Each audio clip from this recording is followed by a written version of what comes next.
We're live. Should I go with the light? Yeah, you can see me a little bit better. Again, I think I'm going to take my glasses off because too freaking reflective. Kind of drives me nuts. What's up, YouTube? How's it going? Last episode for E3 week. Let me tweet this out. We're almost to the finish line. Yeah. I'm ready to sync up the audio and just dive right. Okay. Yeah, because we're very loose this episode. This is it. This is my favorite episode. I can already tell. Ever. This is my favorite episode this weekend. For sure. Love the Bethesda EA one. That was a treat. Just kidding. All right. It was a good episode. All right. Is your mic settings all check out? Actually, I want to. Yeah, we should be fine. Mine are good as well. Okay. Cool. All right, we're starting around 30. All right, let's clap it, sync the audio, and then go on for the wins. 3, 2, 1. Hello, everyone. Welcome to episode 45 of Millennial Gaming Speak, our final sort of E3 episode for this week, but this is going to be more no sort of about it.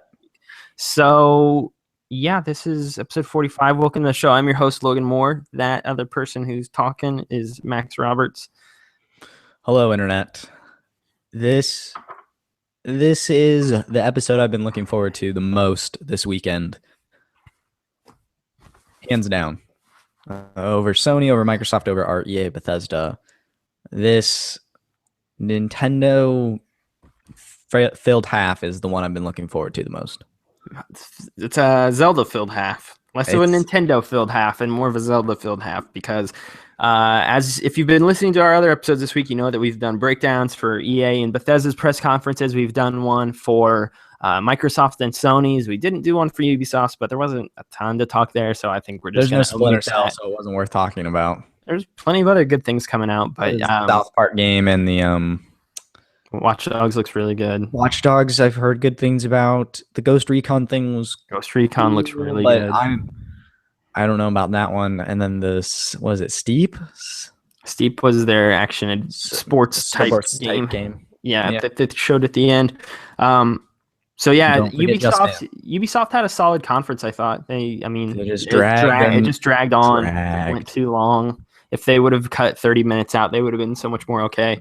But so yeah, we're Star Trek. Don't forget that Star Trek game. Star Trek. Yeah, that actually, I have hopes for that. Even though I don't know how it would work. Like aesthetically, it looks bad. Yeah, but I think it's probably still pretty far out. If I had to take a wild guess, I hope so, because that game really needs improvement visually. I think it's like a year or so out, so if not more. It needs more, I think. It looked like a PS2 game. I'm wondering if it'll be able to work over the internet, obviously, because the way they were doing it, everybody was in the same room, and that's not feasible whatsoever. You're saying you're not going to buy 4 Oculus Rifts and with 4 PCs that can run Oculus? No, not really planning on it unless I hit the lottery or something like that. So maybe I want to drop a few, I don't know, 6-7 grand. Yeah, that's so you can play Star Trek with your friends. I'll pass. I'll be fine. You sure? Oh, well, I think I'll be good. So we've done everything else at E3 this week. We've talked about everything. I'm assuming we haven't really talked about this yet, but I assume we're not going to have much news next week either because everybody's talking about their stuff this week. So I assume next week will probably be an E3 debriefing type episode, at least for the first half, where we could maybe talk about what our favorite thing of the show was. There's game of the show type thing. Yeah, there'll be a couple of things, I'm sure, with tomorrow and the next day.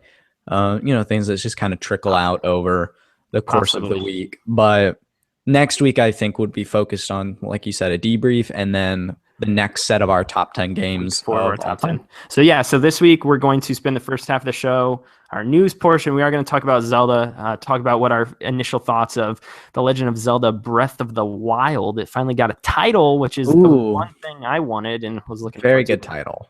We're going to spend the first half of the show talking about what we thought about Zelda, and then we're going to spend the second half doing our week 3 of our favorite games segment. This week, the systems we are on are the original Xbox, the Game Boy Advance, the Nintendo GameCube, and the PlayStation 2. So, yeah, I did. I think that was the first one I said. Okay, cool.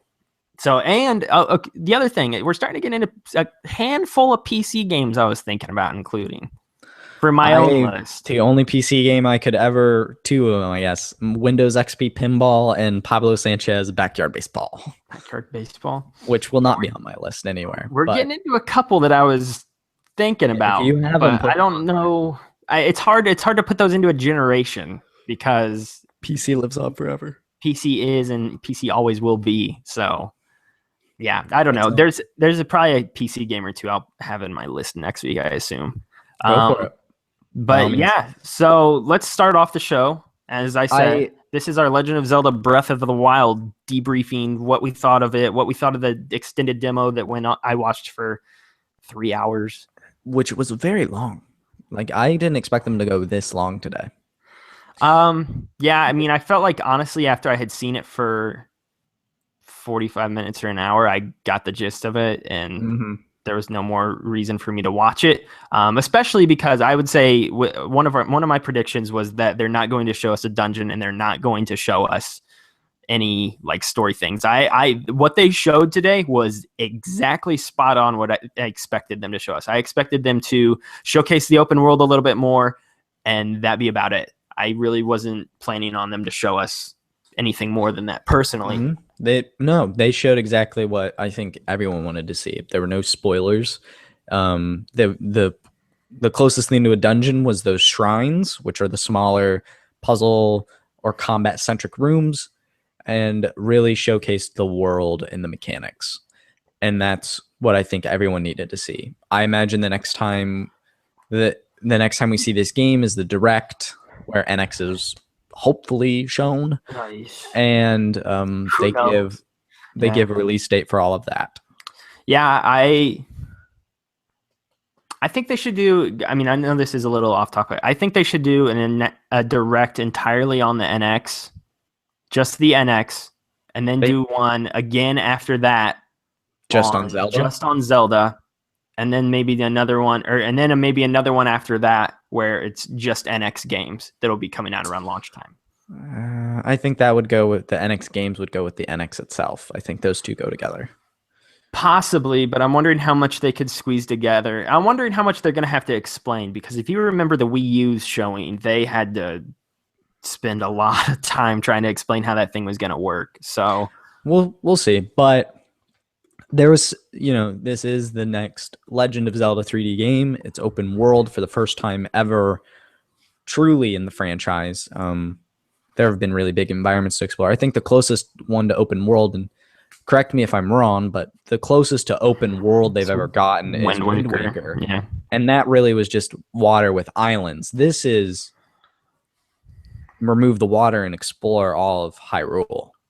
And that got me really excited. There's one thing I wanted to say, just clear up before we really dived in to Zelda itself. You rightfully so were, jabs and jokes at me at how this really is an open world RPG, expansive, do whatever you want, like Fallout and Skyrim and Witcher. And you're absolutely right, and maybe The Witcher broke my fear and distance from those type of specifically Bethesda games, and maybe they are something I would like. And all those jokes are totally justified and I loved them, but I did want to say, maybe I am wrong about these games for my personal taste. Obviously everyone loves them, so I don't think they're actually bad. I just didn't think they were for me, but they might be. This Zelda game certainly is for me. Yeah, I'm glad to hear you say that a little bit, because I know you do bust the balls of Fallouts and Skyrims and the open world things that you say are daunting. And I'm telling you, Witcher's more daunting than any game I've ever played. So if you could do Witcher, I think you could do anything. Yeah, so maybe I don't think I'd get a Skyrim simply because there's so much more coming out this year that I want to play. No, I mean, I don't blame you. Yeah. And maybe I just wait for the next one, like the next big Bethesda game, and maybe that's what gets me in. Todd Howard mentioned Elder Scrolls 6 yesterday. I read him talk about that, and he said that they have a vision for what they want to do with it, but they don't think they have the technology at their hands right now to create it. So it's going to be a couple years before they can really start putting in What's with some the work on it. Scorpio and the 4K? Sounds like it, especially since Mhm. we saw Todd Howard in that Scorpion sizzle reel. So But anyway, I wanted to get that out before I freak out about Zelda here. yeah. So okay. So let's They get a couple bullet point things here. So they as we said, we got a title, Breath of the Wild, love the solid name. title. Oh my gosh, it's a great Definitely name. definitely focuses on that open world and exploring Hyrule, and that's definitely the big thing with his game. That's the theme. So we've got that.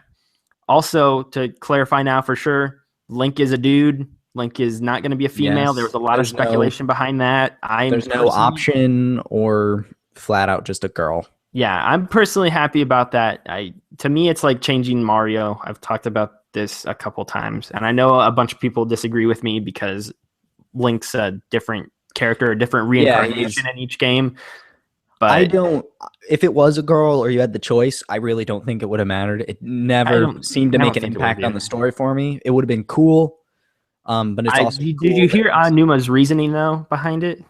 yeah, like they tried to put Zelda in that position, but they didn't like that Well, or he said it all dealt with the balance of the Triforce. So you've got you've Ganon. got Ganon, Link, He's the and evil one. You've got Zelda. She's the wise one, and Link's the Courage. courageous one. And so if they would have thrown that off at all, they didn't want to have. I don't know. They I just felt mean, like if they would have turned Link into a girl, it would have like ruined that dynamic they've built up over the course of 20 or 30 years. years between all three of them. So they just It doesn't matter to fine me. with me. Yeah, it doesn't. I mean, whatever. It's cool, but so name, he's a dude still, which is fine.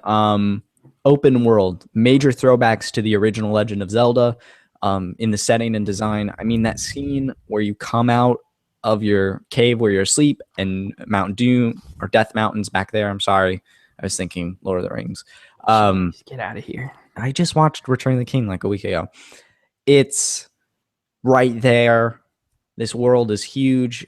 It's got you can jump and climb on practically anything. Yeah. Yeah. Well, there was that shot in the trailer where Link is climbing this side of the mountain, kind of little inverted if I can angle my hand right. And then the camera just pulled way back and it was this huge mountain. I was like, I want to climb that mountain. Can I climb a mountain? I want to. You can climb everywhere. Horses, Epona. There's cooking in the game, like survival kind of things, and you can change your outfit like way more than in previous Zelda games. You can change your outfit like you can in 90% of RPGs. Think The like Witcher, different think armor, Skyrim. Yeah, and all weapons. You can change your weapons constantly. You can change your bow. You can change your pants and your shirt, whatever you're wearing, and it all has different. Ratings to it. So, I picked up this new shirt. This has got a defense rating of 5 compared to my other one that's got a defense rating of 3. Oh, this new sword I just picked up, I can do 12 damage with it now instead of my other old crappy rusty longsword that was only doing 5 damage. So this game is going to be much more of an RPG. Full RPG elements. Yeah, this is getting in the weeds now. Zelda's always had an RPG vibe to it, but this is now going all out. Cranking it up. I like. So very much. This except it was really strange when they opened one of the chests and it's just like, you got a bow. I was like, whoa, that's not a big moment now. So well, you were saying, I hope certain weapons are big moments. I think they're going to be the special because weapons break in this game after a while. Yeah. Even bows. If you even the I don't know if master you saw sword, the it's gonna demo. snap in half. No, your master's not going to snap in half. But I do think there's going to be the ultimate tier weapons, and those are going to be your big Zelda traditional moments. You're going to get the mirror shield or the hook shot or some special bow. It's always just been the bow in the games, but I think those are going to be the really special dungeon moments. And even in the shrines, you got a couple items like bombs and the magnet, the new thing, the magnet, which seems really, really cool. Oh, you mean the new item that is based on the controller for the Wii U? Or the NX? Yeah. I hope not. That just is very, very convenient. Very much a coincidence, I hope. there were some things I wanted to specifically talk about the intro of the game because they showed the very beginning. Or Yeah. So is that the intro? That was one of my if questions. anything, It there's going to be feels some cutscene before it, but that seems to be the very beginning of the game. yeah. Oh, another big thing we totally didn't mention. I don't know if you were gonna get to this in like 2 seconds, but there's voice Voice acting acting. for the first time ever. There's And I besides think that is the "Hey, listen" scream from Navi. This is now the first time there's been actual voice acting in the game. I think that is some form of Zelda. I'm thinking the same thing too. I mean, Which you would ties be into remiss my not other to. theory that I wanted to get into a little later. But I do think that is Zelda talking to you in the beginning of the Yeah, game. I mean, she's got to tie in somehow. That's the one thing they didn't talk about story at all. We have no. There was one idea NPC about in the the story. game. One. You mean the King of Red Lions? Yes, who clearly was that guy. It was so But great. it seemed like it. So It yeah, it was good. He was just by a little fire. It's awesome. The beginning of the game, Link wakes up. He grabs this item. It's the Sheikah slate, yeah. which is clearly the game's equivalent of a gamepad. It's on The your hip, iPhone. you hold it. You can mark things. You can do your map. Very few gamepad centric elements, though. The only thing I saw was the magnet movement, which is you use the motion like that. But the game is strange, set but to be also fully makes sense. playable with the Pro controller, which does not have that. So It's strange, but also. So I brought it up to you. I was like, I hope that the lack of gamepad functionality is indicative of what we can expect from the NX, because I know you and me just give us a normal controller to play with on the NX controller. Just give me the GameCube controller again. Something similar to that. Yeah, just give us a basic favorite controller ever. And I love this thing. So I brought that up to you that there was a real lack of gamepad functionality, but at the same time, we've been waiting since the Wii U's inception. What is the one thing we've said? Oh wow, a Zelda game would be great on this. You'd have your items down below. You would have they did that. This, I mean, this and this. And I know that they did. I know they have the remakes and things like that. That proves that mechanic would work really well.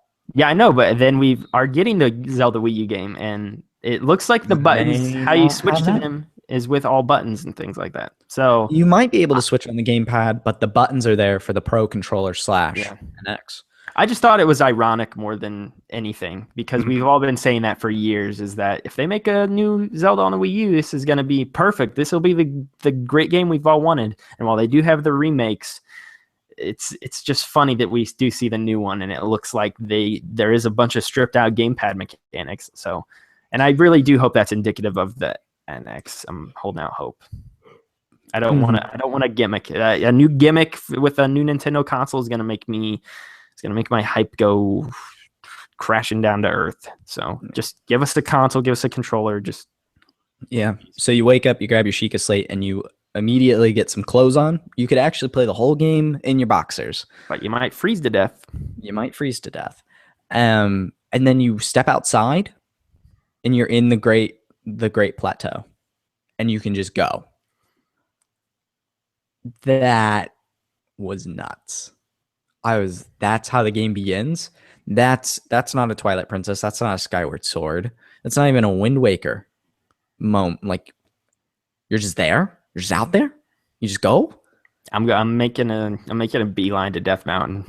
I've already decided this. Oh my gosh, and the map. Can we talk about the map? It's very, very large. They said it was 1%. The Great Plateau was 1%. 1%, really? That's what they said on the stream, and I read it again in a preview.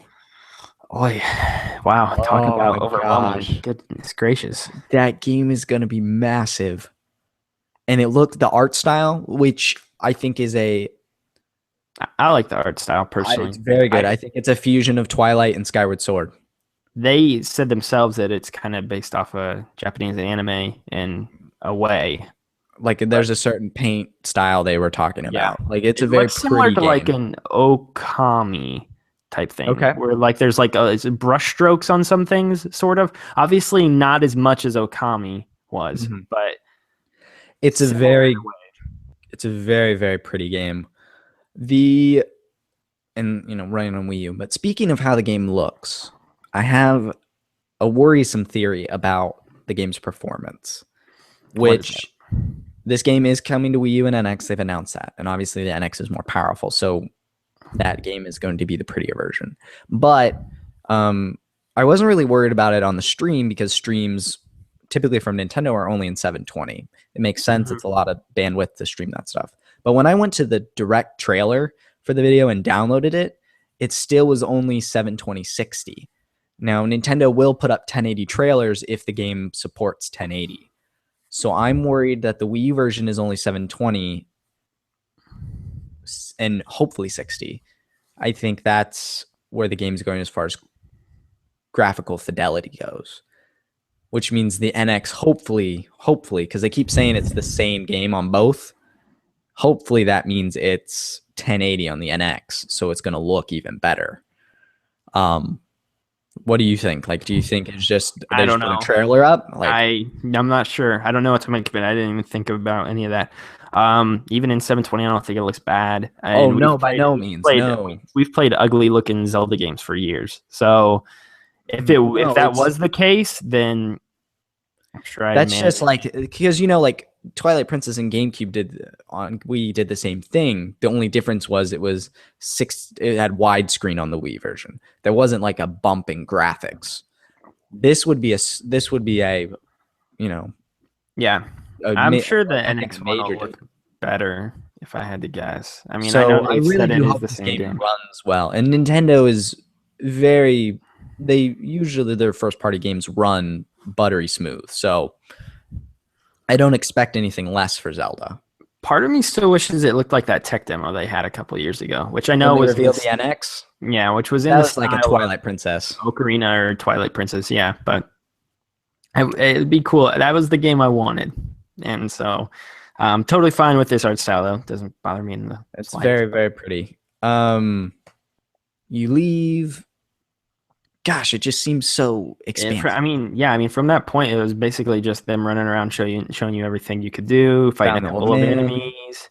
You were picking up all kinds of different stuff in the environment that you can eat for health, or things that you can cook. Like there's weapons, things. There's cooking. You can start a fire and cook. That stuff reminded me of Thousand Year Door on the GameCube. Do you remember Zest's cooking? Mm-hmm. Yeah. You just mix things and you got better items. That was like always an RPG thing I liked, and now that could be in Zelda, where I'm learning to make certain recipes or elixirs, which give you buffs and things. So the environments in the game, they look like when you climb up in the mountainous area, the snow starts falling and you get cold and you have to wear clothes that are adjusted to that climate, which sounds really fun. I think it bleeds together very, very well. Like that whole area just seemed to blend really well together. And I'm so excited for it. You could pick up enemy weapons, which I know you could do in Wind Waker. I'm not sure you could do it any other time. You can hold them and put them in your inventory, stuff like that. Which is cool. Villages. So I guess let's stop on that for a minute. I hope you and the weapons and items. I hope you still have a certain connection to some items in this game, because that's one of the things.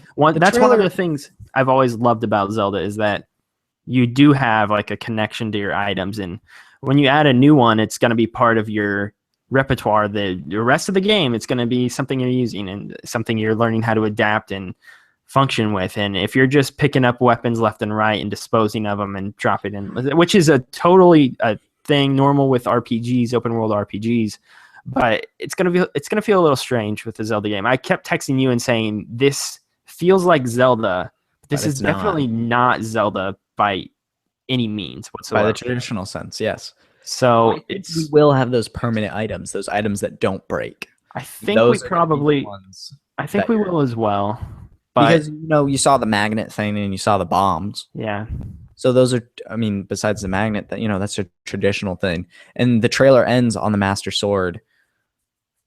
Which looks all rusted, which you're gonna have to fix it so you can fight Ganon, which was confirmed. Ganon is confirmed. Yes, I didn't know about that. They mentioned when you watch the shrines. Yeah, the little characters at the end that he talked to get the spirit orb mentioned Ganon. So Ganon is confirmed in this universe. He may not be the boss, but I don't know if you watch. Well, did you watch the trailer again at all? I haven't yet. No, I was going to before we started this, but I was going.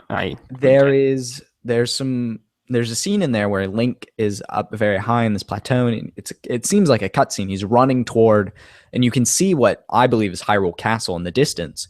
And there's this huge shadowy thing, like this monster roaming around it. And if you look at it, it looks like a Ganon or Ganondorf shadow figure, taking over this Hyrule Castle. What it looks like. So I do think Ganon is the enemy in this game.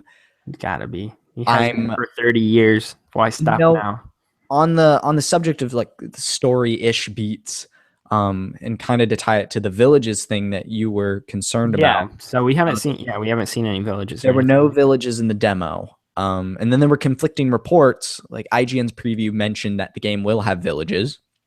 And then there were some people which I trust more over the NeoGaf. Yeah, there was a NeoGaf thing saying there are no villages in the game. But then more recently, right before the show, Bill Trendon said on the stream today, there were no villages in the demo because of spoilers. And I was telling you my theory for this game so far is there's some sort of time travel mechanic. And they've said that Link has been asleep for over 100 years, and now he's waking up to this almost dystopia Hyrule. And I think there's going to be some time travel mechanic where you go back to the thriving Hyrule, and that's where your villages are and your NPCs, like your expansive areas. I think you explore that in these. They could tie that to the Master Sword, similar to how they did it in Ocarina. Maybe once you pull I think there's a time travel mechanic, and that's why they can't show villages, because that would be a spoiler. Yeah, I'm wondering what the Guardian things are too, and how those fit in. And they're very old and moss and rusted. They have this ancient vibe to them. Yeah, there's something. They were definitely involved somehow in the past. Yeah, I wouldn't be surprised if we go back. So they did say. So I didn't hear much of the story stuff. So that's all I could figure out. He did wake up from 100 years sleep. Yeah, I could see him going back to before he went to sleep and doing something there. And I mean, he's known as the hero of time throughout the entire saga. So I mean, it makes sense that he would be traveling. That's pretty safe. Yeah, I think that's probably a solid prediction and probably something that we could see happen. I would love that. Oh, I would love to see villages in the dystopia Hyrule as well. The only NPC we saw was the old man, so it's interesting to see how he will interact with the story, if at all. Speaking, Temple of Time looked like crap. What Temple of Time? The Temple of Time in the demo. Which that church thing that was to the right. That's the Temple of Time? It is the Temple of Time. Oh, they said that? Yeah, I mean, as soon as you walked up to it, the lower third thing says the Temple of Time. Oh, I missed that. Yeah. So, very cool. So yeah, that thing looked tattered and destroyed. Yeah, I think. All right, I think it lends even more credence to the theory. There was I wanted to talk about the environments, but like I mentioned earlier, like the snow and stuff. Yeah, the variation in them. The HUD in the lower right corner, do you notice the temperature and the sound gauge? Yeah, I saw that. At first I was wondering what it was, and then I was starting to get it the more I watch. I mean, again, they streamed this game for like 3 hours. So Yep. So the sound thing's just how much sound Link is making. So you can crouch and make less and sneak up on enemies.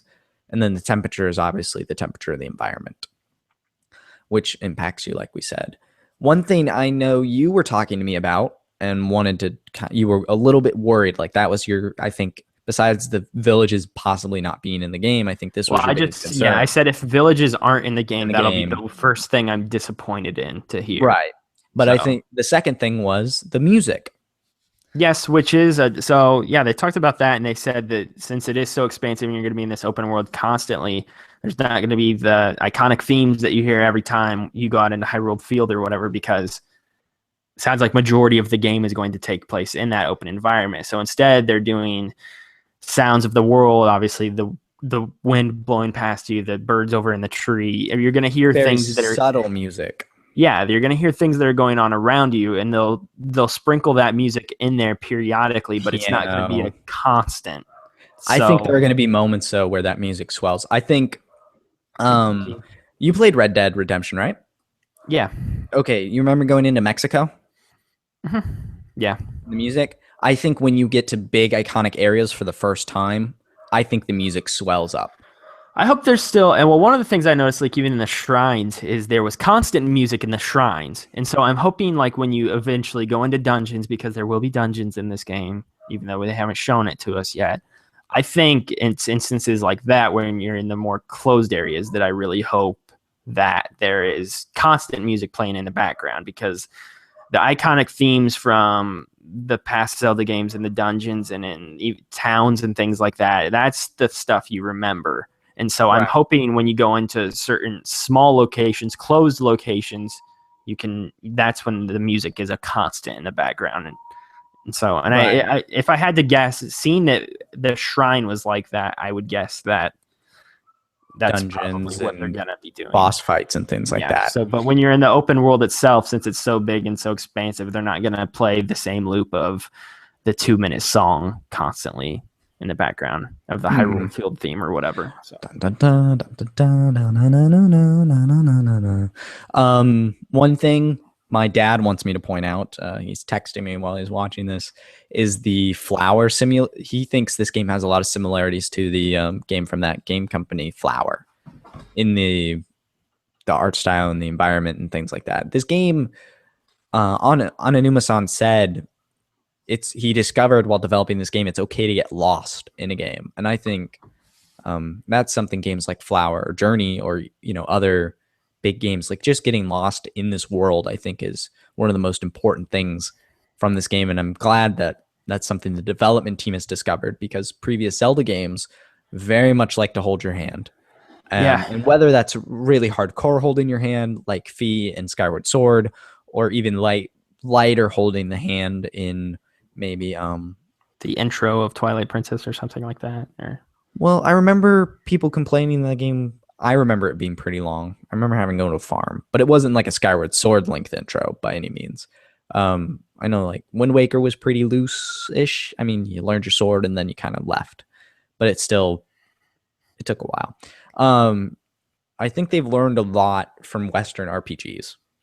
I think they look at that industry and they look at what they've done with Zelda in the past, and they're mixing it up. I think Link Between Worlds was their first time experimenting with that, where they were like, you can go to the dungeons in any order you want, and you can buy the weapons. Was it technically like that in the first one, though? Because I know there is like an order to them kind of technically, but it still is very open-ended. In Zelda, the original Zelda, if you can survive, you can go anywhere you want. Yeah, and so that's kind of how knowledge order for the dungeons, just to get certain items and like the difficulty spike. But if you can survive, you can go all the way to Death Mountain. And you can do it if you know the environment. So going straight to Death Mountain, straight to that volcano, straight to seeing them Gorons. I don't know if you saw the Japanese logo for this game. Yeah, I did. But this is nearly like, it takes a lot from the original Japanese logo for Zelda. The first person to point that out I saw on Twitter was John TV. He's one of the hosts of 8-4 Play podcast. I actually recommend that podcast a lot. But he's a huge Zelda fan and a huge collector.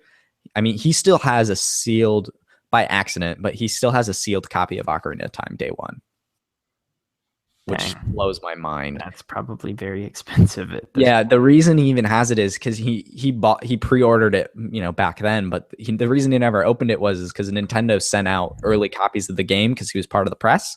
So he just played the press version of the game, which is the same game. Yeah. So he never had a need to open his copy, and now he just has this what would be super rare and very valuable. Because the thing back then too is you open the game and you chuck the box. I mean, they're just cardboard. So well, he keeps everything in very pristine condition. You should. Yeah. I recommend you follow him on Twitter and Instagram, because sometimes he'll just go on a splurge and show stuff from his old collection. There's really cool stuff. I'll look him up after the show. I'll show you. there is a limit at the moment of how many items you can carry. I'm sure all of this stuff is upgradable. The stamina, items you can carry. Obviously, your hearts and things. I mean, yeah. I mean, if they're going full RPG at this point, then This yeah, game was my favorite thing I saw at E3. This was the best thing I saw. it looks good. Yeah, I mean, it looks good. It's what I expected. Well, And I don't say that in a bad way I by know. any means, but it was definitely, It's what I wanted. this is what I wanted. This is what I expected. I think the one thing that caught me off guard was how many RPG elements will be in the game. Like seeing that every weapon is going to have an assigned value to it with the damage it can deal and things like that. That was surprising to me. Everything else though is pretty much in line with what I was expecting to see from them. And that's good because I had some lofty expectations, and I'd say for the most part it met them. Now Join it's me on the just hype train. Come on. now it's the just horn. no. I'm good. Come on, join me. Just one chew. I'm good. I'm gonna keep my. I'm trying to still keep my expectations tempered. Just join. Just one chew. Just pull it once. I don't want to. Come on, you know you want to. I'm really hoping that the game does launch with the NX though, and I think that was my next question for you. They're obviously is this trying. NX launch. And see, that's why I'm keeping my expectations tempered, because I don't want to be like, yes, it's coming in March, and then I get the NX and it comes out, and then there's nothing to play on it. So do you? I'm fall or something like that. Kind of a follow up to that. You know, say the NX is announced and Zelda's a launch game. It doesn't matter. Don't worry about peripherals and controllers or even what the console is. NX is coming, and Zelda Breath of the Wild is a launch game. Do you buy NX for Zelda, or do you just buy Zelda on your Wii U? I'm planning on buying NX either way, unless I just really hate it, in which case I'll play it on the Wii U. I mean, I'm expecting this is like my last shot I'm giving Nintendo with the NX. I'm trusting them. Obviously, I haven't seen anything, and that's why I'm frustrated that they still haven't. I know you're frustrated because I want to see it, and I'm planning on buying it the first day before I've even seen anything. Things out in, I mean, gosh, March. They say March. It's out in 9 months, and we still haven't seen anything. It's frustrating. I really want to see it. I'm gonna give them one more shot. I was disappointed with the Wii U. The Wii, while really good early on in the life cycle, I think definitely stuttered towards the end. That's just, I think, because of the mass popularity of the system. It became the everyday man's system. It wasn't focused on gamers. I just felt like their first party studios didn't do anything outside of the Mario Galaxies were good. Mario Kart was fine. Like, I don't know. I didn't feel like there was like a standout title on the Wii. Smash was great. I loved Brawl. There was like a couple good games on the Wii, but I feel like they didn't capitalize with their first party games on the Wii like they should have. And I think that was mainly because they were fine with raking in the money they were making from it and letting their third party games do the talking. So I don't know. My goal, my thing for NX and Zelda is my initial thought and desire is to buy an NX for Zelda, just because I know the game's at least going to look prettier on it. But I do want both versions of this game, which sounds interesting, very psychotic. Yes, and just like pointless. But history has shown that Twilight Princess was better on the GameCube. I disagree still. I still disagree with that notion. I always have, and I always will. The populace, though, I mean, says like the better version is just the GameCube version. I honestly disagree with that as well. Like, I think I know a handful of people who say that, but for the most part, I know most people say, yeah, the Wii jiggle wore off after about 10 hours, but I was tired of it before that, but I'm not saying that the Wii version is going to be the best version of this game. That's not what I'm saying, but I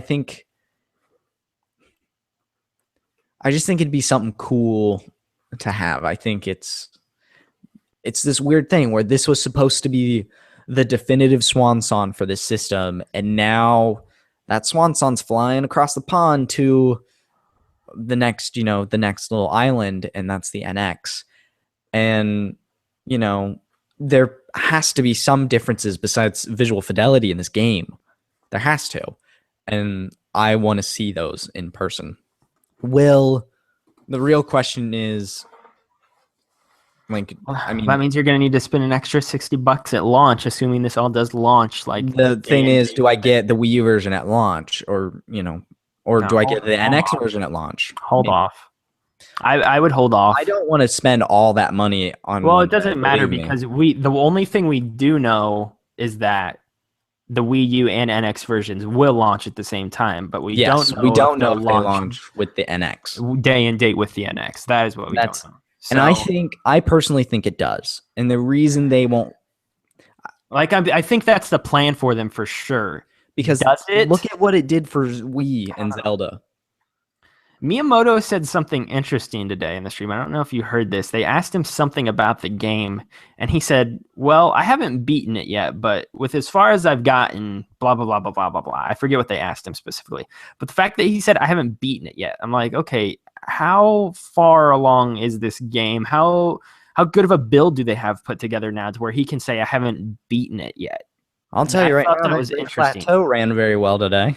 Yeah, it ran well. I thought it really ran smoothly. I didn't think it had actually any issues that I noticed. Also, though, take that with a grain of salt, though. I'm sure Miyamoto-san is a very, very busy man. And just because he hasn't beaten it doesn't mean he's just a producer on the game. No, I didn't mean that in a negative thing. The fact that he could even say I haven't beaten it, and the fact that because to me that implies that he could beat it if he would like, which to me says they've got at least a rough outline from beginning to end. I really think if this game wasn't coming to NX, we would get it this year.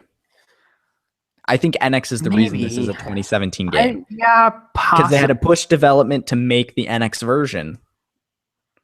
Probably. Yeah. That just makes the most But sense. I like that they are launching in day and date with the NX, and they need to, as a company, do that because they need to sell NX units when that. What if there's an exclusive NX system at launch? Zelda themed. Like the Wind Waker Wii U gamepad. But obviously like the system's themed after it. I feel like they don't do that. I don't think it's I don't see that. I don't see that at all. They haven't done that with a system, I believe, since the GameCube, where I think they did a silver one for Pokemon. The Wii never had a special edition system for the masses. The only Wii U one was the Wind Waker one. Which it wasn't special at all, except for the gamepad, very slightly. Hey, it's really nice though. I love it. I do. It's just a nice little touch. It's really weird. I mean, they do it with their portable systems all the time. So, I don't think they do it either, but that would be one way to treat the launch. There's one more thing we forgot to talk about Zelda. The amiibos. Oh, yeah, I did forget about that. Holy cow. I already pre-ordered the Waluigi one. But the Zelda ones aren't up yet, correct? No, they aren't. Okay, phew. The ones they showed today were prototypes too, so they're still a ways out. All right, I'm totally cool with that as long as I didn't miss a pre-order on that. Yeah, we saw 3 of them. We saw the Link and the Archer pose that we've seen from the original trailer. We saw Link riding a horse, the Pona, whatever you want to call it, with a hood on. So 2 versions of Link, and then we saw a Guardian, which is posable, which is pretty cool. The first one with articulation. So that's cool. Those I think are the prettiest amiibo we've seen yet. I think the Archer one looks real good. I didn't think the Guardian one looked good. The Guardian one looks very big and cumbersome. Again, they are prototypes still, but the Guardian one they showed specifically on the stream, I didn't think looked very well put together. The Archer one looks really good, though. I like the Archer one a lot. The Archer, I want to get all 3 of them. I even looked up the Wolf Link amiibo prices because Wolf Link, if you scan it in, is an actual companion with you in the game. Which is Fallout. Which seems... It is.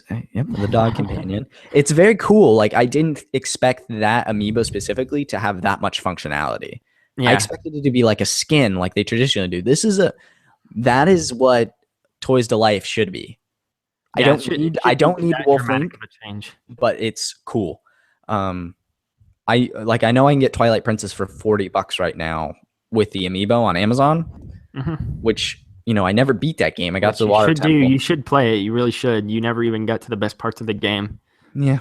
So I maybe like that's all those something. later temples a lot. So My brother really liked that game. He got up to the Sky Temple. I think that's where he got stuck.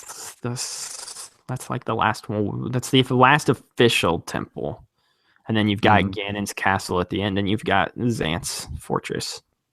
Dun, dun, whatever. Dun. So it's those amiibo looked really, really good. I think one thing is like an amiibo, fan from the both of us, the Smash Brothers series is notorious for those pieces of plastic that hold up the figures. I think they designed. That's what my friend said when they showed the new Link. He said, "Where's his P stand?" Yeah, where's the P stand? They designed it really well. It's like a little cloud, which I thought is like a nice way to have him be in a cool pose. They've started masking those a lot better than the past. There's it's interesting we didn't see that bow today. That could be the bow you want. The one that has the really big impact is that bow with the really funky light laser arrows. We didn't see that today. And Anonymous-san said it is a very important part of the game in an interview with IGN.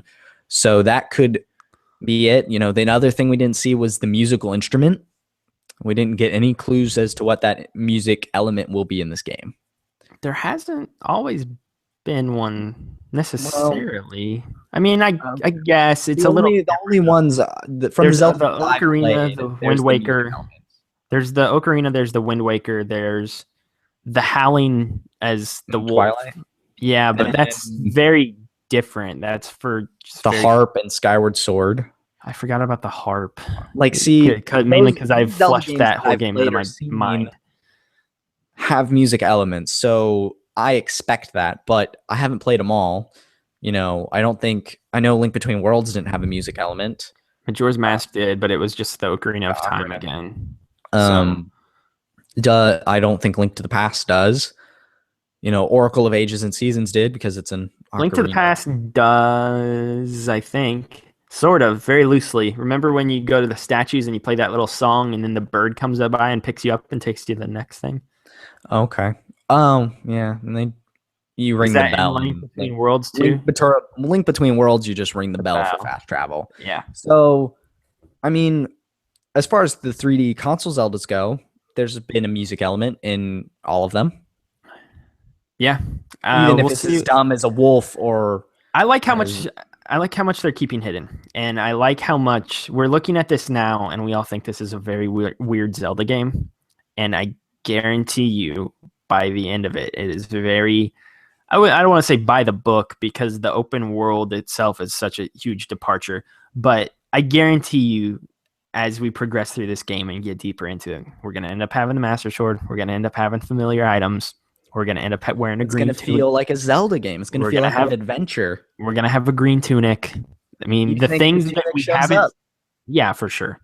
The things that we haven't seen yet and that they've kept hidden purposefully, they're definitely going to show up at some point. And that's what makes me excited, is because they're being very coy with some things. Like, and I mean, all the things I was bringing up earlier. Where's the rupees? Oh, there's rupees in this game. Don't you worry. Yeah, like the interview, they showed so much, but they also held so much back. Yeah, and I mean, I think that is how you show off a game properly, especially since this game was revealed in 2014 and we haven't seen anything since. Yeah, like this was they made up for lost time there, because they could have dripped all this out since 2014, but today was just the dam broke and all of this content came flooding out, and it was the right content. It wasn't, here's the story, here's Zelda, here's who you're fighting, here's all the items, here's a dungeon, here's a boss. There's definitely a lot more to see going forward. They're easing you in. And the thing I like is that I assume we're not going to see demos this expansive going forward again. So I expect trailers from here on out, which makes me happy. I don't mind if they show a trailer in a dungeon in a trailer or something like that. But I really didn't want to see them go step by step through a dungeon or anything like that. Yeah, and I also didn't want to see a boss. I think I think the shrines scratched that dungeon itch of showing it, like showing what one would look like. That was like a tiny piece of it. Bosses, they didn't really show, but if you notice, I remember in the trailer there was the big skeleton thing walking on the ridge, and there was the rock monster. Like there are clearly going to be mini bosses and big bosses, plus the guardians and things like that. Yeah, the guardians from the demo seemed like really hard enemies to kill. Yeah.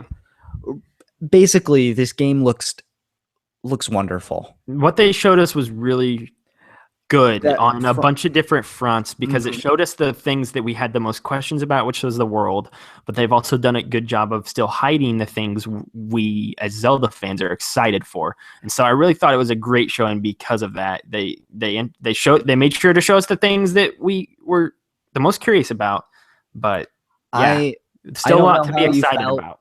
I don't know how you felt watching the first trailer, but it hit me right here, and I got teary-eyed when I was watching that trailer, man.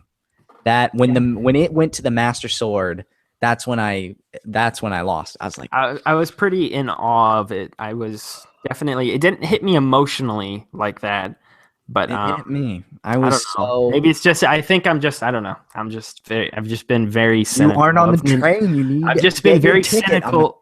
I've just been very cynical of Nintendo like the past 6 months. So hop on the train. This. So.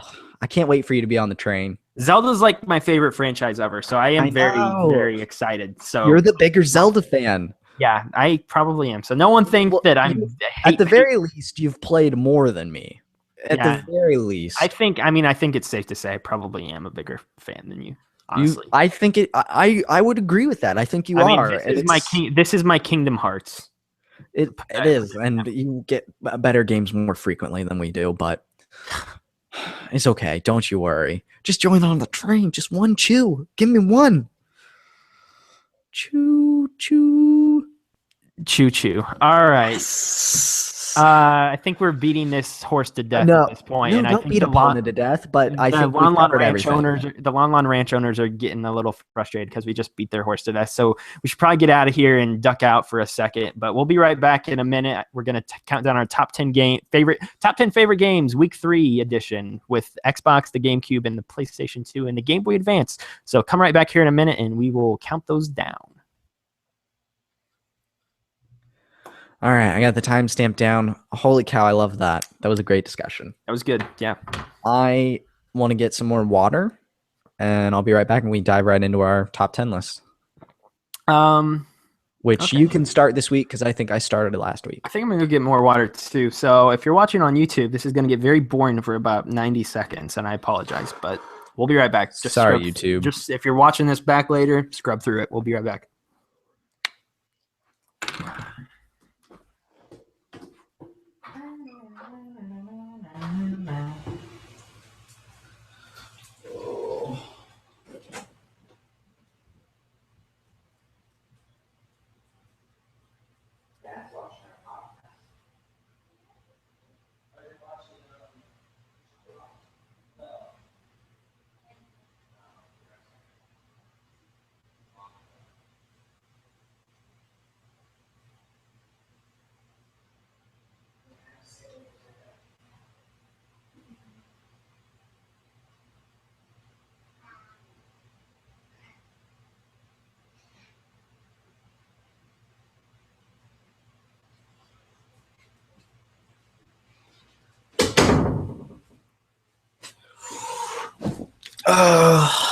Hello, YouTube. I'm here. I'm going to tweet this link out again.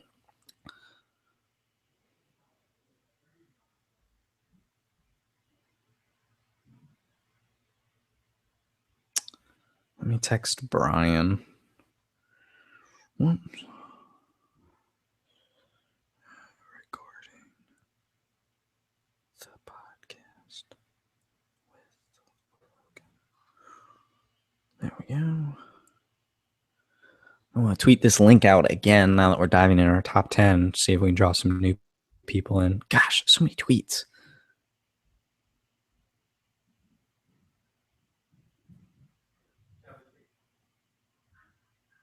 What? Oh my gosh.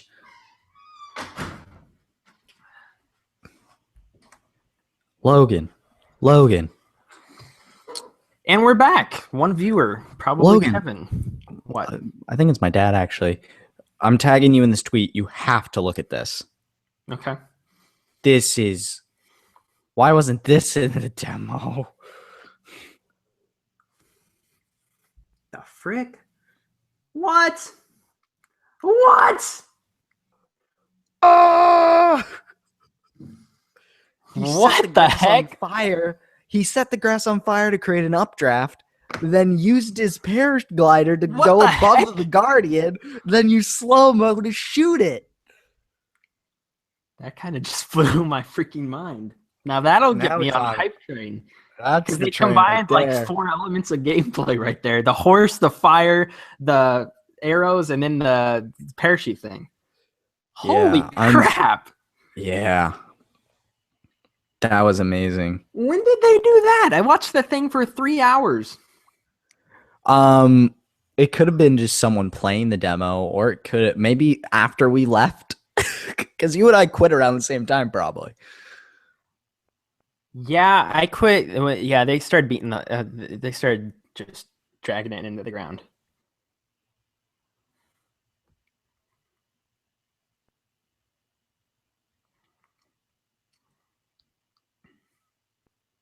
Holy crud. What are they doing tomorrow, by the way? Nintendo, they're doing Treehouse again, but games we hear about.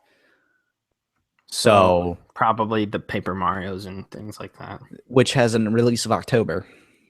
So they've got the Mario and Sonic at the Olympic Games. This stuff and like Tokyo Mirage Sessions FE or Sharp FE and other things.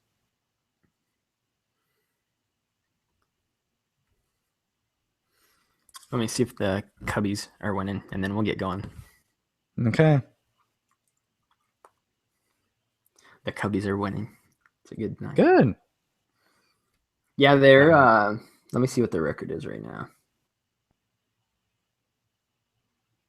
They're 43-19. 43-19 this season. Mm-hmm. That's as a person who doesn't know baseball. They almost win. They're winning close to 70% of the games of their games. For reference, the second best team in the league wins about 62% of their games. Okay.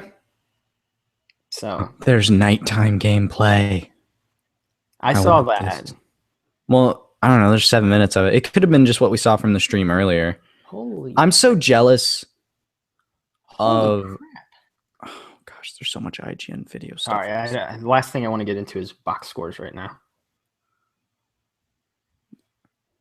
There's. Oh my gosh.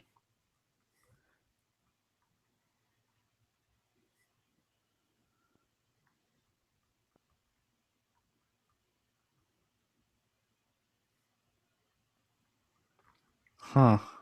I'm really jealous of the coins people get for doing the demo at E3. That is something I would absolutely love to own. Sure, they'll be on eBay. Yeah, but I bought the collector's edition of Mario Galaxy, and I got a coin that came with that back in the day. That's cool. I love that stuff, man. I love memorabilia and collectible items. Want that? I can ship that your way if you want it. I have no. If you don't want those things, I do not care about that at all. I was actually about to bring that up. How much longer do you think you're gonna? Because you said you want the Wii U version almost just to have it. I want it because this is so interesting. This is a history / and Zelda games are. There's you remember the if you pre-ordered Wind Waker, you got Ocarina on GameCube. Yeah, that's super hard to come by. That's like a rare thing, and I think because there's Master Quest too, which is I think the Wii U version of Breath of the Wild is going to be a very limited run. Probably, I think it's going to be a hard to come by game. Yeah, I think they will not make. It's for a dying console with only 15 million units or so worldwide, anyway. So see, that's part of it. It could be a collector's item, and possibly. I love it. I have the Skyward Sword collector's edition. I'm wondering if digital games is going to devalue some of that stuff, though. Even if it is a rare game, you can you can buy the digital version of it. But the physical stuff's the nice. compared to old stuff, like would the old Master Quest on GameCube be as expensive if you could download it back then for some reason? So I don't know. Interesting to think about. I don't know how that stuff's going to be valued going forward. I was just curious because I know you're into all the physical collecting stuff. And while I am to a degree, obviously, with all my bajillion of amiibos and the hundreds of comic books I have stashed in my room, as far as gaming stuff goes, I'm slowly starting to see myself. I try to get things I truly care about. I'm slowly tiptoeing towards the digital landscape. I try to get a couple years. I can see with high enough hard drives. I can see myself just pre-ordering network and downloading. For portable games, I'm 100% digital. Yeah, I'm moving there. Like I have a gift card. I have a $20 gift card for GameStop. I could go buy Ocarina of Time physically. Please do it. But I could do it physically, and I don't want that on my 3DS. I want it digitally. And go buy a points card, or do they don't let you? You can can you spend gift cards on top up cards? I have no idea. I could ask, because you could go there and buy a $20 card for eShop card. For eShop, yeah. So if you do want maybe that could be another road trip thing, but I try to get things I truly care about. Like Uncharted 4, obviously, is something I cared about, so I bought the collector's edition. Yeah, Zelda will be something I care about, and I will buy the collector's edition. Probably do that as well. It might be Persona 5. If I truly love Persona 4 by the end of it, I'll get that, especially since it's so cheap. I was say that one's really cheap. It's like $80. Yeah, and it comes with a bunch of really cool stuff. So yeah, it does come. I thought it'd be like upwards of 100. So and I have 20% off on Prime, so it's even cheaper. Let me pull my games up here. I forgot to do that. Yeah, silly goose. I got my list here. I got my honorable mentions. I got my top 10. I'm ready to dive into this. 3, 4, 5. I've got 6 honorable mentions. About two or three of them were very hard to cut for me. I've got 5 honorable mentions. I didn't want to dig too deeply into them. I think some of my honorable mentions will be the most surprising to you. Really? Mm-hmm. I still say we have. Let me count again. You said 5 yesterday. I'll say 5. I'll reiterate that when we get on the air here. Let's clap. We have 5 in common. All right, let me write the timestamp down, which is 6:30, and we can count in. Obviously, you're gonna throw in a Zelda song there.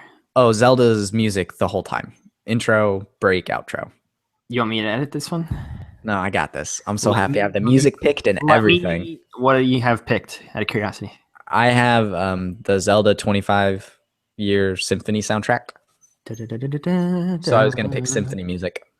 Yeah, I have that as well. From Ocarina. You should add... I really like the Spirit Temple music from Ocarina of Time. It's like one of my favorites. I'll look it up. I can look it up. Spirit Temple. Let's clap back in. We'll get going here. I like Force Temple a lot too. All right. I think I'm going to actually, the reason I really want you to play Ocarina of Time is because I think I'm about to play it again myself. I haven't played it in like 3 or 4 years and I'm itching. Would you play it on 3DS or on Wii? Yeah, I'd play it on 3DS alongside you if you want. That could be something we do. So, that could be a fun thing to do after we finish our 6 weeks of this. Our weekly check-in with Max. When does GameStop close? How you doing? GameStop closes at 9, right? Yeah, they do. So they're closed. Darn it! I was gonna say maybe I'll go pick it up after this. All right. You could maybe check the website. I know you can use gift cards on the website. I don't know if they would have digital codes. Copy. Oh, okay. You mean digital eShop codes? Yeah, I don't know if they would just email them to you or how that would work. I mean, that's a thing you can do on Amazon, but I don't know if you can do it on GameStop's website. They email you digital codes. I'll look into it. So, and if not, right. I mean, it's nothing we need to worry about. This now. We're way over. I've also been playing Legend of Zelda, the original one, on and off lately. That game, I obviously have to look up a guide because I'm ignorant, and I have to see where all the dungeons are and then walk to them from there. Otherwise, I'd lose my mind. I just looked up a map. Let's sink in. Let's do this. So, coming back in 3, 2, 1. Welcome back to the show, ladies and gentlemen. I hope you enjoyed that wonderful conversation about Zelda Breath of the Wild. We're very excited to get our hands on it whenever the heck that is. So welcome to week 3 of our favorite game segment. If you haven't joined us in the past, we are counting down our favorite games of all time, but we are doing it first by console generation so that we can narrow the list down to a group of about 50. And then from that point, we can choose our top 10. So yeah, it's interesting. We're on week 3 right now, which means we are at the Nintendo GameCube, the PlayStation 2, the original Xbox, and the Game Boy Advance, because we are including handhelds as well. So these are great handheld games. Yes, there was a lot of good ones back then. These are, again, I've said this in the past, these are our favorite games. Not what we think is the best games, even though some of the games I have on my list I definitely think are the best. These are for sure our favorite games, and yeah, I think, and I said this to Max off the air, but I'll restate it here. I think that Max and I have I think we could have 5 in common. All right, so 5 possibly. What's your minimum? So 5 is your max. 1, 2, 3. 3 for sure. 3 are positive. 3 for sure. And I'm almost wanting to say 4. No, I'll go back to 5. I think we have 5 for sure in common. 5 for sure. All right. That's what I'll lay that down. So we'll see where we're at in a couple minutes. 5 that match for sure. Because I know 3 of them are 100%. I know 4. Actually, I know 4 of them are 100%. There might be. You said there's one surprise. I think my honorable mentions will be surprising to you. Well, let's hear those. Let's start with those. So this week our lists were very extensive because they were hard to cut. It was very difficult to cut back. It felt like I was hurting my children when I finally cut my final 2 games. What is your honorable mentions? Just we don't have to go back and forth. Yeah, I didn't want to dig too deep into them. My honorable mentions, I'll start with some of the lighter ones. Sonic Advance on the Game Boy Advance. Okay. That was my first Sonic game, and I really love it, and it holds a special spot in my heart. I bought the other 2. They're really fun games. Splinter Cell Chaos Theory is one of them. Interesting. I'm surprised I didn't make it for you. That is that is the best Splinter Cell game. It is one of the best stealth games ever made. It's utterly fantastic. But will there be another stealth game on your list? Possibly. I have a feeling and a notion. There is another stealth game on my list. I wonder which one it is. Well, you'll see. Kingdom Hearts 2 was an honorable mention. Ooh, interesting. Now that Hearts is a process of elimination. Kingdom Hearts 2 is an honorable mention because of one of the rules we established specifically last week, not having games from the same franchise. And Kingdom Hearts is my absolute favorite franchise of all time, and so I had to choose which one was my favorite from this generation. So that, Kingdom Hearts 2 I would put on there, but can't have 2 from the same series, which I think is totally fair and makes absolute sense. Halo 2 was another honorable mention. Okay. That's interesting. The last one, which I think is the most surprise for you, is going to be Metal Gear Solid 3. Really? Okay, that was one of the ones I thought for sure would be on your list. Wow. Okay. I really wanted to put that one on my list. I really did. And I think you're going to find the ones I put on there in its place like really bogus. But Probably. The reason is, like you said, these are our favorite games. Yeah, which is totally fine. Not the best games. If this was a best games list, Metal Gear Solid 3 is absolutely on this list. And Metal Gear Solid 3 is my favorite Metal Gear game. But I think out of all the other games I put on there, the rest mean more to me in some capacity. So I've already knocked you down to 3. Yeah, we're down to 3 now. So 2 surprises. Oh, I love it. What are your honorable mentions? Could still be 5 in common, but could be. We'll see. There's a couple that I think we could have in common, but it's going to be interesting. My honorable mentions: Resident Evil 4, probably the best Resident Evil. I played it on PlayStation 2. I thought that was a GameCube game. It was a GameCube game. Came to PlayStation 2 eventually. Oh, okay. So I played it on PS2 down the road. I burned through all those Resident Evil games at one point in my life. I went crazy. I think you should try the demo. I really do. It's super short. I thought about it today. It's such a tone piece, man. Just try it. How long is it?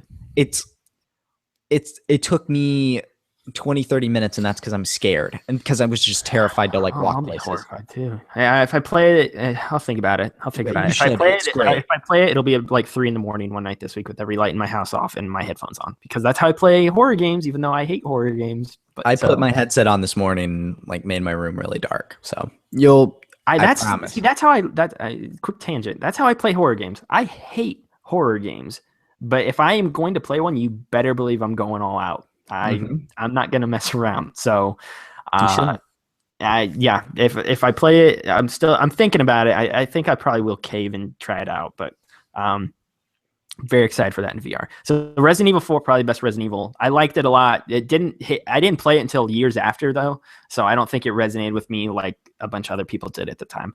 Pokemon Sapphire, I put that as another honorable mention. Probably my right behind Silver is probably my favorite. I played like 4 or 5 playthroughs of Sapphire.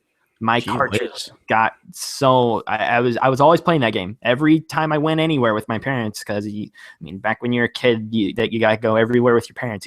They can't leave you at home or whatever. So I was playing that game nonstop. So yeah, I think I played 4 or 5 playthroughs of it. Next, and this is. I don't know. I don't think it'll be on my list next week, so I'll just say it now because I didn't know where to classify this one because it fell into this generation of consoles, but it also kind of falls into the next generation of consoles for another reason. Half-Life 2, which is orange box. See, so it did come to the orange box on the 360, but it was originally a PC game that I think released in this time 2003 or 2004. So I was really torn on that one. I love Half-Life 2, but my experience with it was as a 360 game in the next generation. But again, we said we're going to put them in where they originally released. So I thought I'd include Half-Life 2 here. All right, that's fair. That makes sense. Next, Shadow of the Colossus, which is an awesome game. I cannot wait for Asgardian, which is that collector's edition with that statue. No, I'm not going to. I don't have any. So I love that the game has $100 collector's edition. Like, really? The steel case is nice. The very pretty steel case. I didn't think it was bad for $100 though. I really didn't. No, I don't know how big the statue is. I've only seen a thumbnail, but it Shadow of the Colossus is gorgeous. The game is fun. I love that it's just all exploration and boss fights, and it's one of the most emotional games I've ever played. It's one of those games where once you finish it, it kind of takes something out of you, and I don't know, you get very introspective and you just kind of sit there, and then you go wander around and take a walk outside and just think for about an hour. And so Shadow of the Colossus, it's really fantastic. I liked it a lot. I know that control issues and things like that, but the story is phenomenal, and it's got some fantastic themes in there as well, which I really liked. These next two were really hard. These are the last two? Yeah, these next two were very hard for me to cut. And snip. It was tough. Super Mario Sunshine is one of them. That is a Mario sin. I got the GameCube later, and I never went back to it. I've always wanted to play it because I hear such divisive things about it. But my close friends all love it to death. So those are the people I trust the most. But online, I hear a little bit of backlash toward it. But that is the game I've always wanted to play. The people who grew up with it and who experienced like the N64, Super Mario 64, and things like that, and then originally Sunshine came around. That was, I don't think it clicked with them for some reason, but for me, that was the first Mario game I actually played because I rented, it was the first one I bought and saw to its completion. I'll say that because I did play 64, but I never beat it or anything like that. I love Sunshine. I love a bunch of the Mario stuff. Sunshine apparently goes for around $50 on Amazon. It makes me so mad because I gave it to my cousin and he sold it. $50? Gee whiz. How much does GameStop sell it for? I don't know if they probably. And online they sell old games. Anyway, so that one was really, really hard for me to cut because I do love Sunshine and I love so many things about that game. It's one of the first. It's like one of the first games I got on my system. So that one was hard to cut. And the next one was very hard for me to cut because when I look back on like my favorite games and where I was at in these moments of my life and the things I was playing non-stop every single day, Guitar Hero 2. I got on the Ooh, I Guitar forgot Hero. about Guitar Hero. I got on Guitar Hero like as soon as it came out. I don't know I was a Guitar how. Hero 3 guy. I think 3 has a Yeah, better track see, list. and that's how I think most people were. Was it slowly spread to people? I was there since the beginning, and I don't know how. We went to the store and we just saw it, and I mean, there used to be a ton of gimmicky things back in the day where you just see them at the store and kind of blow them off. But for some reason, this one stood out to me and my parents, and even my mom was thinking that it was cool, and she's like, "We should get this. We should really buy this." And so we did, and it was just yeah. So I And bought then the you played first guitar. Freebird I bought and the first Guitar Hero, and then the second one was better. I preferred it, obviously. I mean, it was better in most every way. yep. And then I think I like the set list a little better too, if I remember right. I was also very torn on this one too, though, because they did eventually port Guitar Hero 2 to 360, and I played a ton of it on 360 as well. So I was They did kind of port it up to 360? they ported it to 360, yeah. Okay. So it was that was the first one that was on the new generation of consoles, and so I was very torn on where to put this one. I decided to put it here with the PS2 stuff. I'm telling you, it barely missed my list. It was rough. yeah, but I thought about it for a little bit and slotted some other things in it. So I'll have you know, a Sunshine is $25 on GameStop, that's not too bad. but it doesn't look like it comes with a case, which I mean, like the Mario case. So I think a local retro store would be your best bet if you really wanted to buy that game again. Or just cross your fingers and hope that the one on 3DS comes someday, as it's been so heavily rumored. I would think that'd be cool. All right, so you're ready to actually get into the top 10 list? Yeah, let's get ready to get into this because I know you've spent some more time on the honorable mentions this week. This is my week to start, I think, isn't it? It is. I started last week, so number 10. My number 10. 10. My only Game Boy Advance game on this list, and I had a couple different ones to choose from, but I decided to just go with the original, WarioWare Inc. The original fantastic minigame game. Could have done Twisted. So that was what I was trying to decide. Do Twisted or should I do WarioWare Inc.? And this was another game that I didn't buy because of word of mouth. I didn't really know anything about this game because I was reading a bunch of the gaming magazines back then. But somehow I just went to the store one day and they're like, "Oh, this new game just came out." And I was like, "Yeah, I'll buy that." I don't know what it is. Yeah, I'll buy that. And I got hooked into that game. And so if I was anywhere when I was a kid, I was either playing mini games on Wario or I was playing Pokemon. One of those two. And I felt like putting WarioWare Inc. on this list just because I talked about Pokemon last week and I felt like WarioWare is the more unique game. And it's something I really remember from my Advance back in the days. And it's a game I really greatly enjoyed. WarioWare would be a great mobile game for them to do. Yeah, it would. I would love that. Microtransactions of like minigame packs and get like 5-10 minigames for $5. It's kind of lost its way since they had WarioWare Inc., they had WarioWare Twisted, they had Touched, they had the Wii one, and then they haven't really gone back. Wii U. They did Wii U. And I know, but it was very different. And it was I remember a few stand-ins. It was Game and Wario, and it was like you could like create things. And it wasn't that was the Touched one. Touched was the one on the DS. Oh, DIY. You're forgetting WarioWare DIY. That's the one. That's the one I'm thinking. You got to make the games. Game and Wario was very different, though. I forget.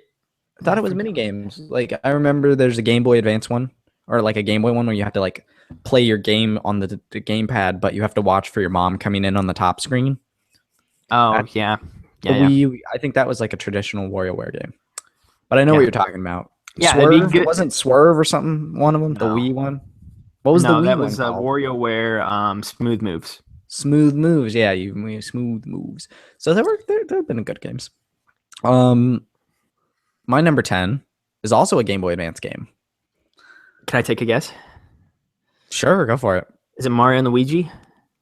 No, I never played Superstar Saga. I thought you did. Okay, I thought you were one of those people because I haven't played it either. Which is still my only one I've played. Bowser's in the Story, I hear great things about. I played a little bit of that, but anyway, Yeah. my number 10 Game Boy Advance game, conveniently, is Mega Man Battle Network 3 White version. You're one of these bozos. It's the only Battle Network game I had. It was my first introduction to Mega Man. This is not a Mega Man game in the traditional sense whatsoever. No. This is a battle card game with Mega Man skin on it. But I absolutely adored this game. Played it all the time. Collected as many rare chips as I possibly could. Built the best Mega Man I could.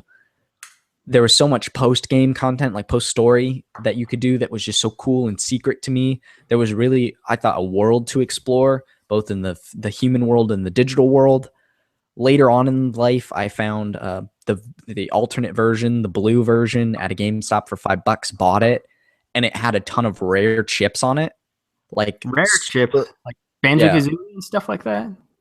Yeah, like super rare cards or chips or whatever you want to call them, and I traded them over to White and then wiped it. So that game, but the more important reason and why this made my list is it's the first video game to make me cry with its cheesy story. As a kid, you're more susceptible to these things, but at the end of the game, the Mega Man like sacrifices his life and saves everyone, including like your main character's father and all the stuff. Like it's just this sacrifice, and to me at the time as a kid, I had never seen that in a game before, and it really moved me. And I played it in the I remember the final boss battle being so tough, and I beat it in the back of the minivan.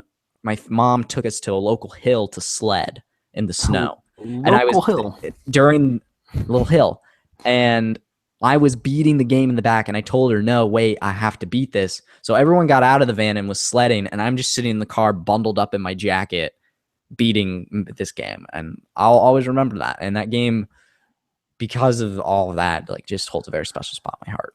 I'm sure it's a really bad game in hindsight. I have a quick story about it. Somebody got me, I mean, there was a bunch of Battle Network games, but somebody got me. There were 6 or 7. Somebody got me one of them for my birthday one year.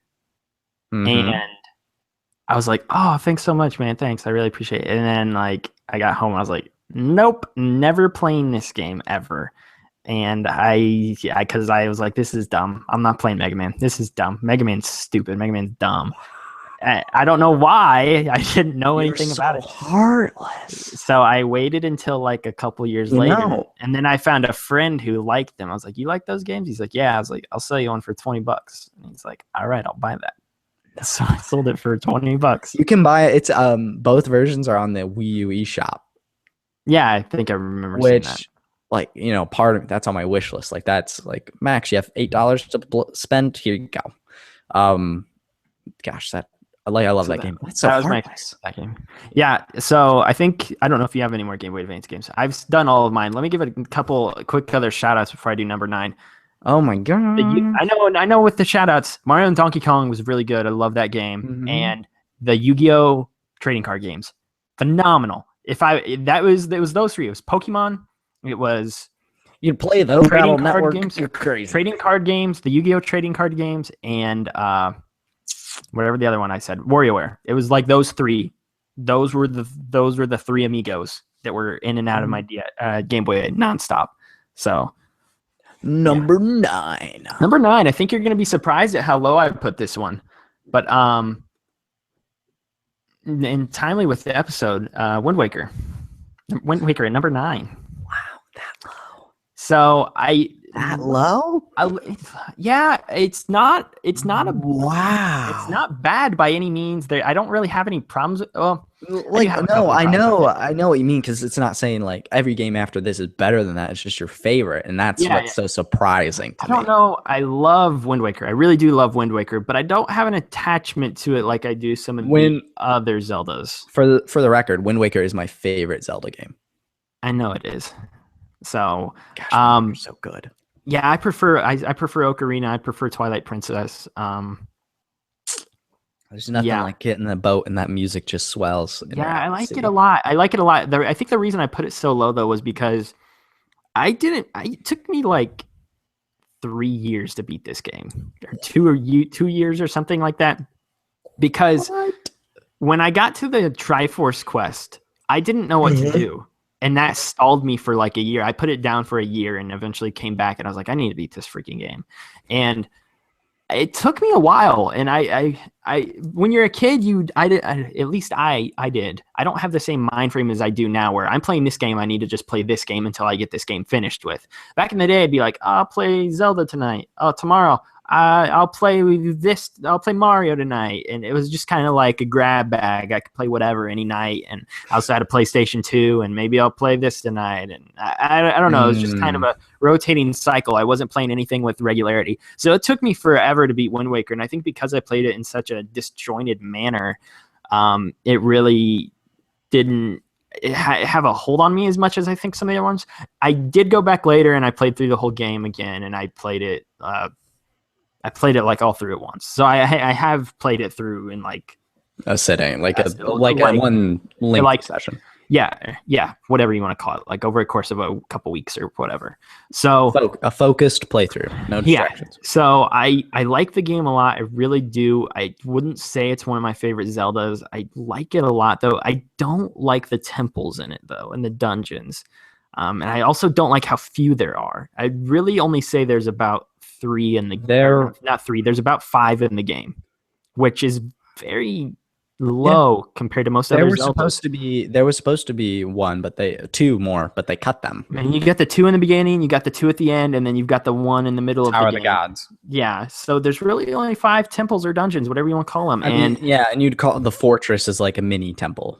Yeah, but it doesn't feel like one whatsoever, really. No, so I wouldn't add that to the list at all.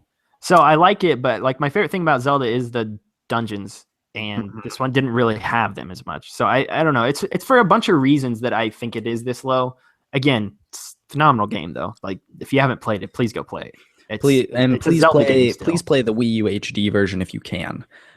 Besides looking way better, maybe I'll play that. I still haven't played that since I owned it, since I bought it. Really fantastic because they trimmed that Triforce quest way down in the Swift sale. And it's utterly gorgeous. Maybe I'll play that one because I don't know. I need something to play. Figure it out. But what's your number 9? Number 9, Luigi's Mansion. Luigi's Mansion. I thought about this one. It's a fine game. Never left a mark on me though. Such a wonderful little spin-off title. It's really unique. It nails the atmosphere. I don't know if you knew this. It was actually originally a fishing simulator game, and then Miyamoto walked in and goes, "This would be a good Luigi game," and they turned it into Luigi's Mansion.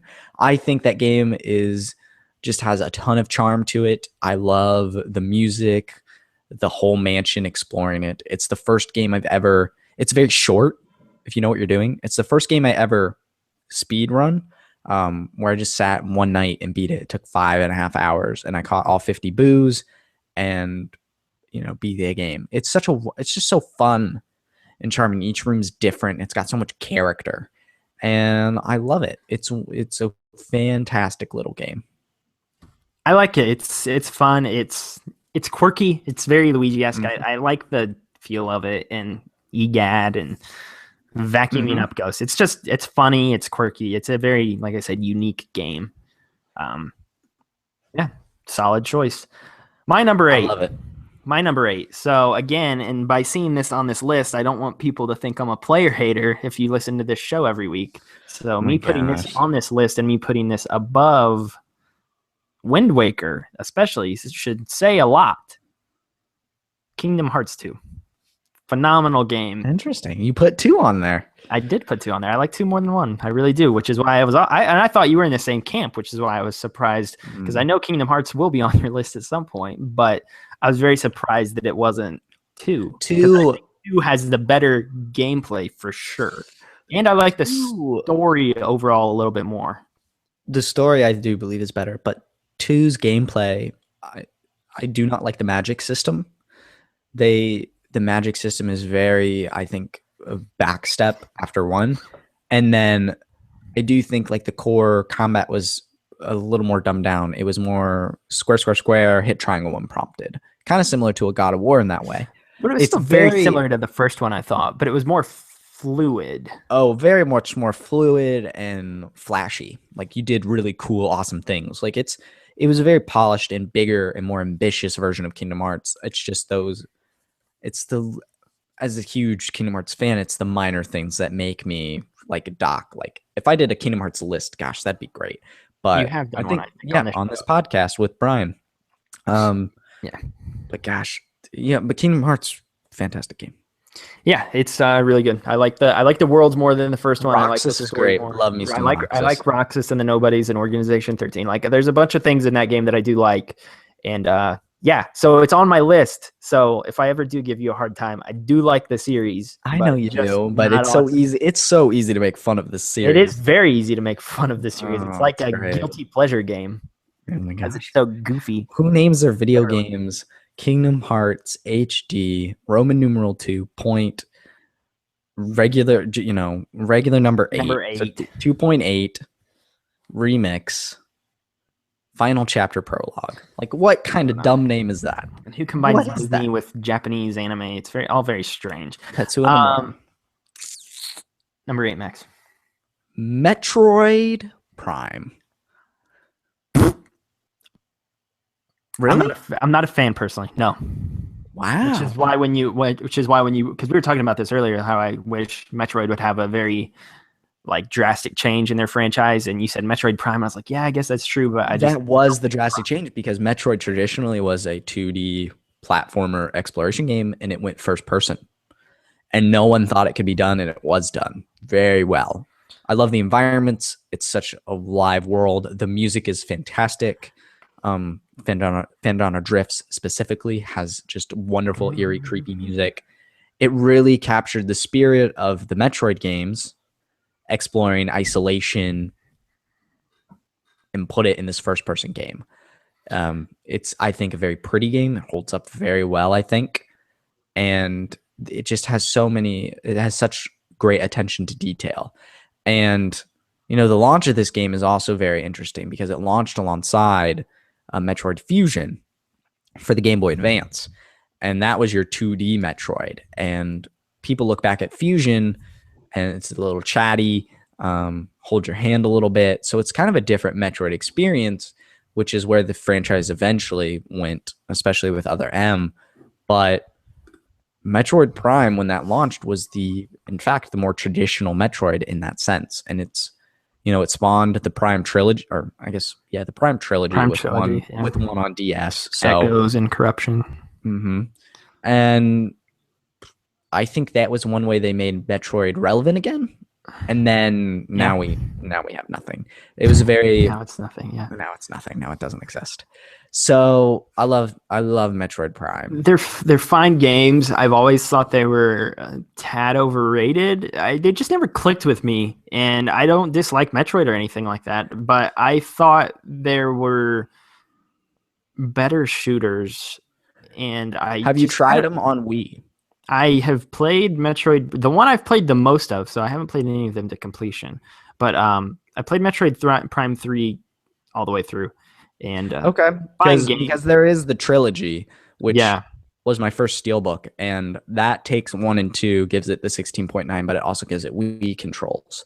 Yeah, which is really a great addition. It works well. They work well control wise, and they're fine games. They're not bad by any means, but they're just games that never clicked with me specifically. And I don't know why that is, because like I said, they're not bad, but I don't know. Just nothing I cared about when I was a kid, I guess. So, nice choice though. Solid choice. I had a text to send, but I apologize for that. Metroid Prime, great game, love it. Number 7 for me. This is one. So this is weird. I had my list like set up in a way, and I don't know how I did this, but like I had like my 10, 9, and 8 slots set. And then for some reason, whichever game I was going to cut out of this like group of 3 I had, I knew I was going to slot in at the 7 slot, which sounds very strange. Yeah, it is very strange. You normally would cut 9 or 10. Yeah, but I left some of the other ones in there because I thought they were more important. But the one I put in here at this slot, Battlefront 2, which actually should not surprise me whatsoever. Yeah, Battlefront 2 is one of the great games of this generation, let alone one of the great Star Wars games ever. And I think one of the trends here that we're going to see with probably a couple of my upcoming games, at least 3 or 4 of them, is multiplayer. And I was thinking about this when I was putting my list together. This was the era of couch multiplayer and playing with your neighbors from around the neighborhood. And Very much so. I remember Halo 2 LAN parties vividly. Yeah, so some of my games on this list are very distinctly tied to playing with my friends as I was a kid, and Battlefront is one of those. I played Battlefront a lot by myself, but I also played it a lot against my brother, against my neighbors, against even my dad played it against us. He liked it as well. And the addition of the space battles, the addition of all of the different classes, the fact that you could play as Jedi and the other characters from the movies and things like that.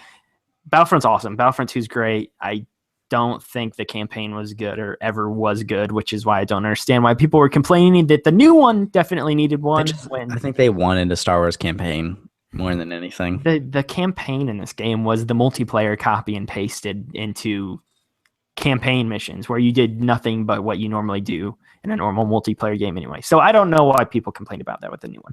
I digress. Battlefront 2 is awesome. I really loved it. I sunk a stupid amount of hours into that game, and it's incredibly fun. So it's my 7. My number 7, Mario Kart Double Dash. I had a feeling this would be on there for you, and this is one that I'll say up front is not on there for me because it's not one I ever purchased. It was one that like my neighbors had, and I played a ton with them. I never owned it either. I played it. Okay. I played it at my friend Tony's house all the time. Yo, Tony. Kind of. But I actually didn't own it until recently when I bought my second Wii. They kind of gave me all their GameCube games with it, and I got this really nice edition of Double Dash. Double Dash is, I think, the last time the Mario Kart series was risky and imaginative, and with the double cart system, 2 characters, 1 cart, I think that lent more strategy to it. The game is super fast. I think it's the fastest Mario Kart up until Mario Kart 8 as far as a sense of speed. Yeah, I would agree with you with that. It's has some of, we talked back when Mario Kart 64 was on our list. This is, Mario Kart 64 is the tracks I look forward to the most in retro, and then it is Double Dash. These stages. That baby park. Exactly. Like, this is a game you just stayed up late at night with your friends and you just play it over and over and over. It had such cool modes. I remember 100%ing this game on my memory card, borrowing friends' copies. Like this, there was that special, like the all cups where you did all 4 cups in one sitting. Like that. Yeah. I remember that game is just so good. And I think it's the last decent battle mode. I mean, N64 had the better one. I agree with you. The last battle mode that was of anything of significance or importance to the franchise. And it's a game I'm absolutely reminiscent for. I'd love to play it every now and then. Mario Kart parties, when I have them, that is one of the definite ones we play when we boot up the Mario Karts. I love Double Dash. Yeah, it's a very good game. Again, I didn't own it, so I didn't play a ton of it, but it is. I would definitely say it's one of the better Mario Karts. I'd say 8, Double Dash, and 64 are the 3 best for sure. I'd throw DS in there. DS is very good too. I always forget about DS. I don't know why. DS is the one that made it online, like online Mario Kart. Yeah, no, DS I played a ton. That was probably one of my most played DS games. I don't know how I always forget that. Number 6 for me, again, following in the same vein as the previous game with the multiplayer and why I adored this game, Halo 2. I was going to say Halo 2. Halo 2, yeah. Stellar campaign, even better multiplayer. Solid campaign. I never really got into Halo. I always had an Xbox, but I never bought Halo. I knew about it. I played it, and I thought it was fun. But I didn't really start getting into it until later on. And I bought this fairly late after the game had come out, but my friend had it, and I went to his house like a couple times a week, and we would always end up playing it just multiplayer, one-on-one versus each other. And then slowly we started adding my brother to the mix, and then me and my brother were like, okay, let's buy this game. And so we bought it ourselves, and then we would have Halo parties over at our house all the time, and it was nuts. It was really fun. Again, another game my dad used to play with us a lot. He used to like to play a lot of Halo with us. Yeah, the campaign's fine. Campaign's cool. It's there. But 95% of the reason why this game's on my list is because of the great memories I have with the multiplayer. Right. And if I would have had an internet connection back in the day, I can only imagine how much I would have played it online. So Halo 2, it's awesome. One of the great games, multiplayer games from my childhood. I really enjoyed it. Number 6 for myself. Super Smash Brothers Melee. Ah, okay. All right, interesting. We're getting pretty real here. Yep, this Melee I've sunk over 200 hours in. It was my very first GameCube game. I have every trophy. Well, you have to sink 200 hours into it to unlock Mewtwo. No, I did like Mewtwo the other wasn't way. that the rumor back in the day? Yeah, I think it was 75 stars though. Yeah, That's like the one way. Gosh, this game still is played to this day. Yeah, it still has a thriving community. This game has an unbelievable legacy. How I said I play Double Dash all the time with friends. Melee is even more than that. I mean, I remember battles from that game. It had a fantastic experimental adventure mode, classic, so many different modes. It had all these cool stages. Its speed is unrivaled in any of the Smash games. The roster is so solid, and it was so expansive at the time. So expansive. In hindsight, it's all clones, but yeah, they're tweaked minorly to adjust. They're really cool. Yeah, I guess that is right, because Mewtwo was kind of a Samus clone. Pichu was a Pikachu clone. Who else was in it that was new? Young Link was a Link clone. Roy and Marth, while unique. Falcon, Ganondorf, Fox, Falco, Mario, Dr. Mario. Yeah, that's true. They are all clones. Don't you worry. But, I mean, they're all different a little ways. And if you talk to the community, there's definitely a tier list there. I don't think there's anything else I can say about this game except it's fan-flippin-tastic, and it's in my number 6. Very good game. Again, the multiplayer stands out. I played a lot of that game. My number 5, one of the great RPGs from this console generation, and one that I know is on Max's list. It's Paper Mario and the Thousand-Year Door. It is. We could talk about it now, or we could talk about it inevitably in a couple minutes. It's phenomenal. It's really one of the best RPGs ever, I think, and one of the best of this generation. Easily the best RPG on the GameCube. I love how funny it is. I think it's the best Mario RPG. Yeah, for sure. It doesn't have a. Well, I guess it does have a decent amount of competition with all the Mario and Luigi games. Mm-hmm.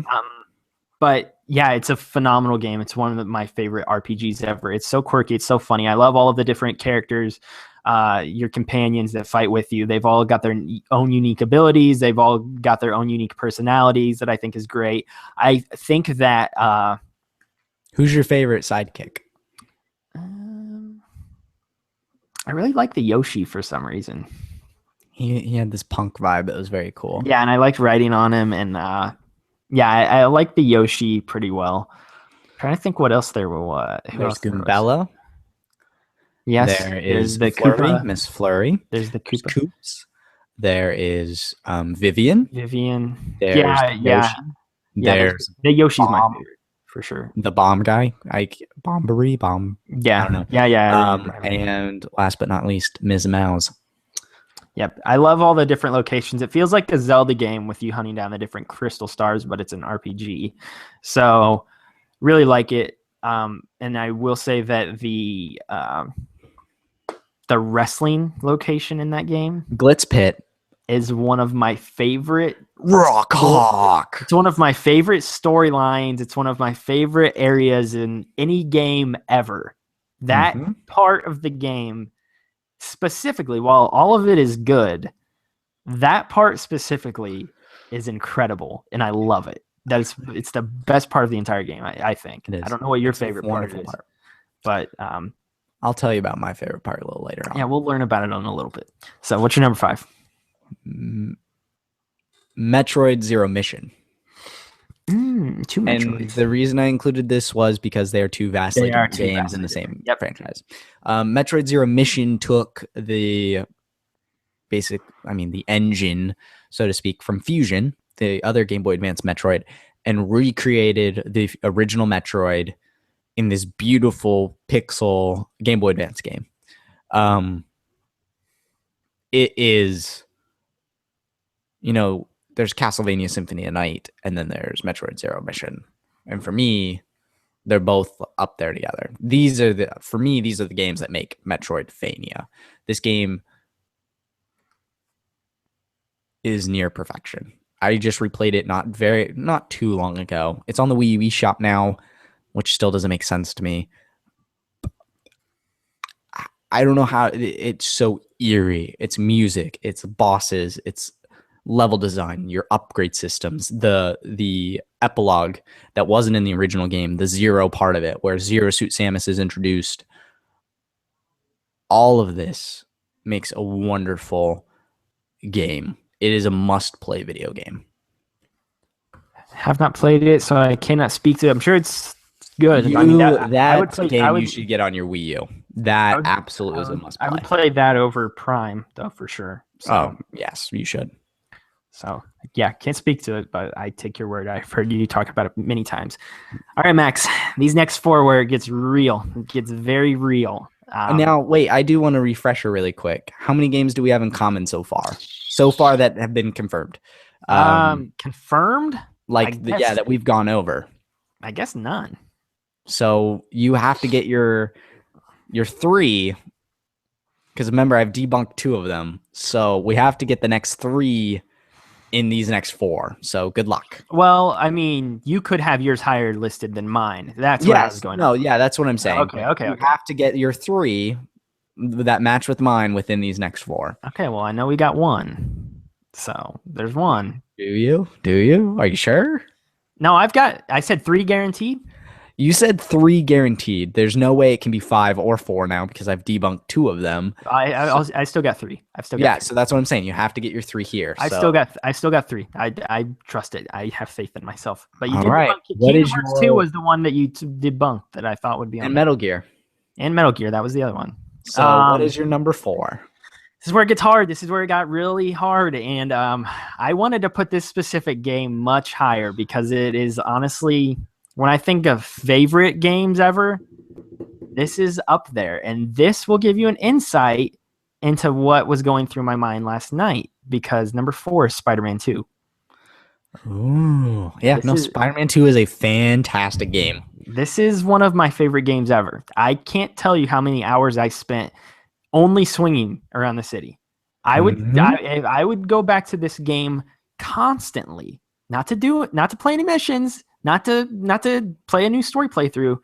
I just felt like I want to go spend like an hour just swinging around the city, and I would do that all. I don't think any other Spider-Man game has nailed it quite like that, as far as the web slinging and as far as the city goes too. Like years after I had got the game, I was still playing it and figuring out new things. And oh shoot, I just hooked onto this helicopter, and I'm gonna have it drag me over to Ellis Island, and I'm gonna hang out over there and climb the Statue of Liberty. Like, you could do a bunch of crazy stuff like that. If you tried hard enough, you could figure out how to do it. And the game's just great. I mean, it's probably one of the best licensed movie games ever, if not the best. It's certainly one of them. Based very loosely around the movie too, and I mean, it's got some of the same points, but for the most part, they introduce a bunch of cool characters in it. Black Cat, Mysterio, I think Shocker's in there as well, along with Doc Ock. Wasn't Rhino in it? I think he am I thinking of the PS1 game? He may have. I forget which one he was in. Definitely in the PS1 game. He's in Ultimate Spider-Man for sure, but I can't remember, which is another game I actually very much liked. Spider-Man 2, it's a phenomenal game. I love Spider-Man so much. It's one of the great open world games ever. Probably the first great open world game I'd say I ever played. And I'm forever in love with that game. And Insomniac, please don't screw it up. Insomniac. Warm my heart. I don't think they'll screw it up, but if they can make me have those same feelings I felt when I was 11 years old playing Spider-Man 2, then yeah, they've got something good on their hands. They have the magic. My number 4. So let me see if I know what your next 4 are. I think I know what. Just guess number 4 right now. 1, 2. I know what 3 of them are. You know 3 of them. You're confident in 3. I'm very confident in 3 of them. Yes. Okay. My number 4. And I'm telling you this right now. This is the one that's going to make it or break it for you if we have 3 or not. All right, bring it on. Sly Cooper 2, Band of Thieves. I didn't even think about Sly. You're an awful person. Man. Sly Cooper. Man, I didn't even think about putting Sly on my list. How did that? Oh man, how did that slip through? Yeah. Now. Dang. Yeah, that would probably have been on my list. I feel really bad because I feel like I screwed up the name of it, and now I have to look this up. Sly 2. Sly 2, Band of Thieves. That's what I said, right? I don't know. Because 3 is Honor Among Thieves. Yes, that's okay. I didn't screw it up. It is Band of Thieves. Okay. I don't feel bad now. Sly 2 Band of Thieves. It took the first game. This is a great sequel. This is how you do a sequel. Open environments, pickpocketing, fantastic story, fantastic bosses. The episode 7, I believe, the train robbery is one of the great one of the great missions of all time because there's no boss. It's solely prepping for this train robbery. Oh my gosh. I also love when Bentley is the character. Is alone. And you have to save them. Yeah. And it ends on a very dark note. It ends the game itself? Yeah, the game. Oh, yeah. Because legs are broken. Like he's paralyzed. Murray goes into a depression and leaves. Like it's a dark ending. I forgot about that. It has such a charming cast.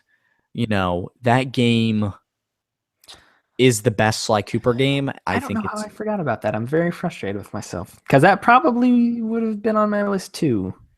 It is a wonderful game. It just made everything better about it. You could play as all 3 characters for the first time. So you could play as Murray and Bentley, and they had unique styles. They weren't copies of each other. Yeah. There were different parts of the map you could only explore certain people, which is cool. You can only do certain missions as certain people and things like that. And you know, some people look at it and go, well, they just stretched it out because you fought every boss twice. In some capacity. You fought the tiger guy twice, you fought the spider, and you fought the buffalo. Like you fought everyone twice, except the lizard.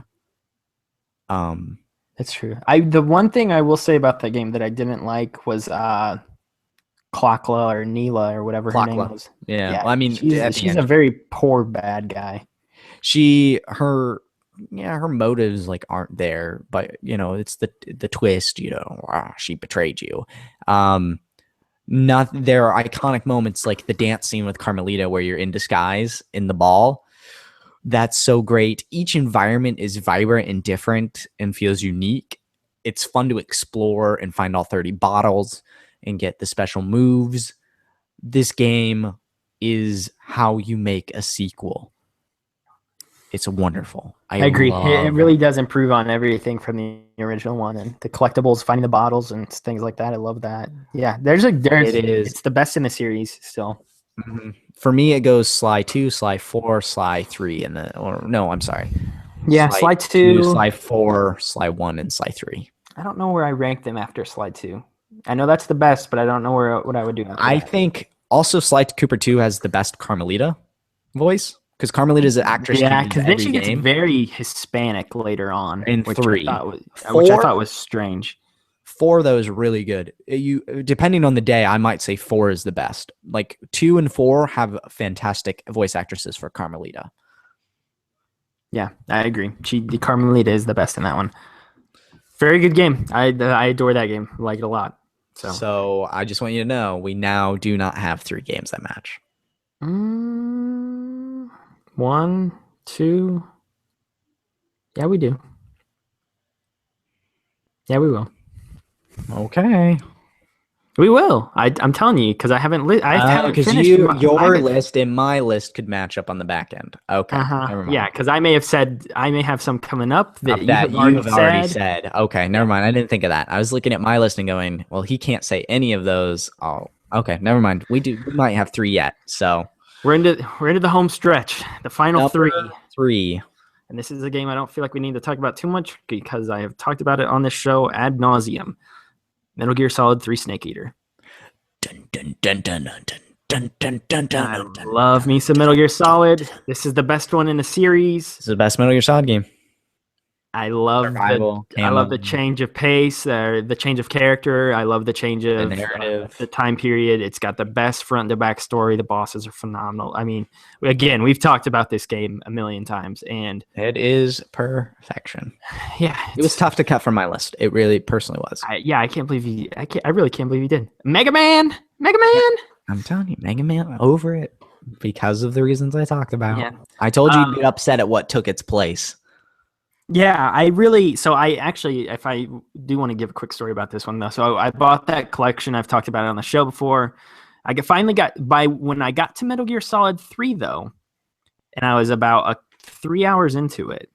I had also just recently, just that I knew I was getting close, and Metal Gear Solid 4 had just released, and I was like, I need this because I love these games now. I need Metal Gear Solid 4. So I sold everything I had Xbox wise, original Xbox wise, and I bought a PS3, and we bought the Metal Gear Solid PS3. Came or Metal Gear Guns Solid, of the Patriots. yeah, the Guns Metal of Gear Solid 4 PS3. It came with the game. I was like, oh my gosh, I have it. I have this game that people have talked about forever. I didn't know why it was so good. Now I do. I can't wait to play it.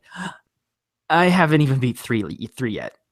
And so I was like, oh man, this is gonna suck. I'm gonna have to grind through 3. And then I adored 3. I thought 3 was phenomenal. And then I played through 4 like a week later, and I was like, I think I like 3 better. 3 is better. So Great, I played those two for the first time ever back to back, and I was expecting to be absolutely blown away by 4, which I was. But when I looked back on it in retrospect, I was like, okay, yeah, I think Snake Eater's better. Snake Eater's fan flippin-tastic. So that was always very interesting to me that I had 4 in my house and I had a PS3, but I refused to turn it on until I had beaten Metal Gear Solid. Smart. That's good. That's what you should do. So I was very good about it. Number 3. The Legend of Zelda Wind Waker. So there's one. Ding, ding, ding, ding, ding. Dang. Our first match. Okay.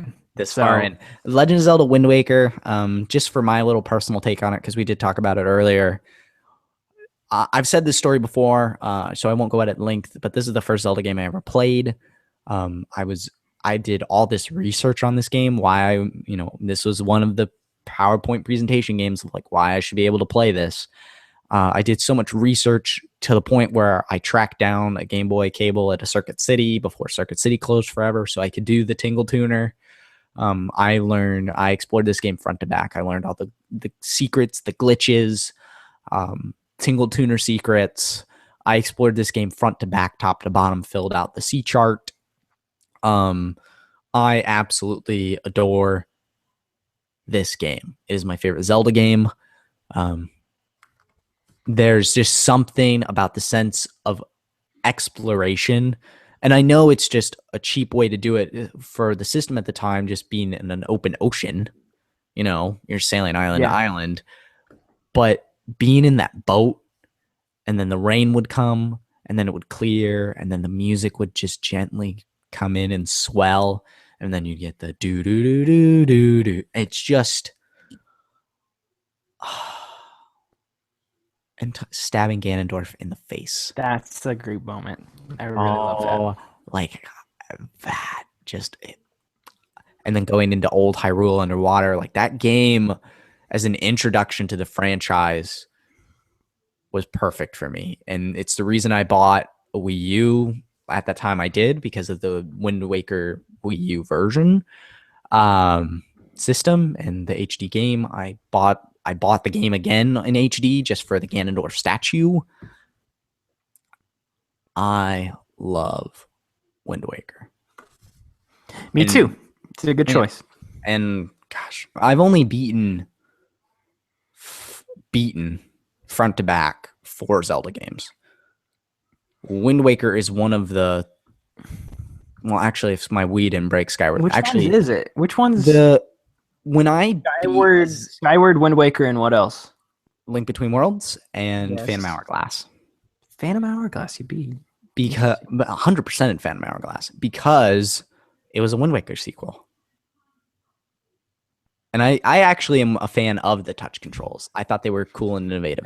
They weren't bad. I played the game. It wasn't. When I get into a Zelda game and I beat it, I generally try to go to 100%. I was doing that with Skyward Sword, but my disk drive broke. And my Wii died right in like my hype moment for Skyward Sword. Like I had just beaten Demise and everything. And it was like, here we go. Let's get 100% everything. And then it died. And I have not gone back since. Because it took like 2 or 3 years for me to buy a Wii again to replace it. But that's my number 3, Wind Waker. So 2 games. Also our first match. So number 2, Logan. Super Smash Bros. Melee. There's 2. There's 2. We know another one's upcoming somewhere. So you did get it right. You got 3. I did get 3 at the very least. Melee, for all the reasons you said. I've played this game. I couldn't even tell you how many hours. Probably played this game more than any other game on my list today. And I played it like every single day of summer. And even up until, and I think about this with Smash Bros. Games a lot specifically, because I still play them.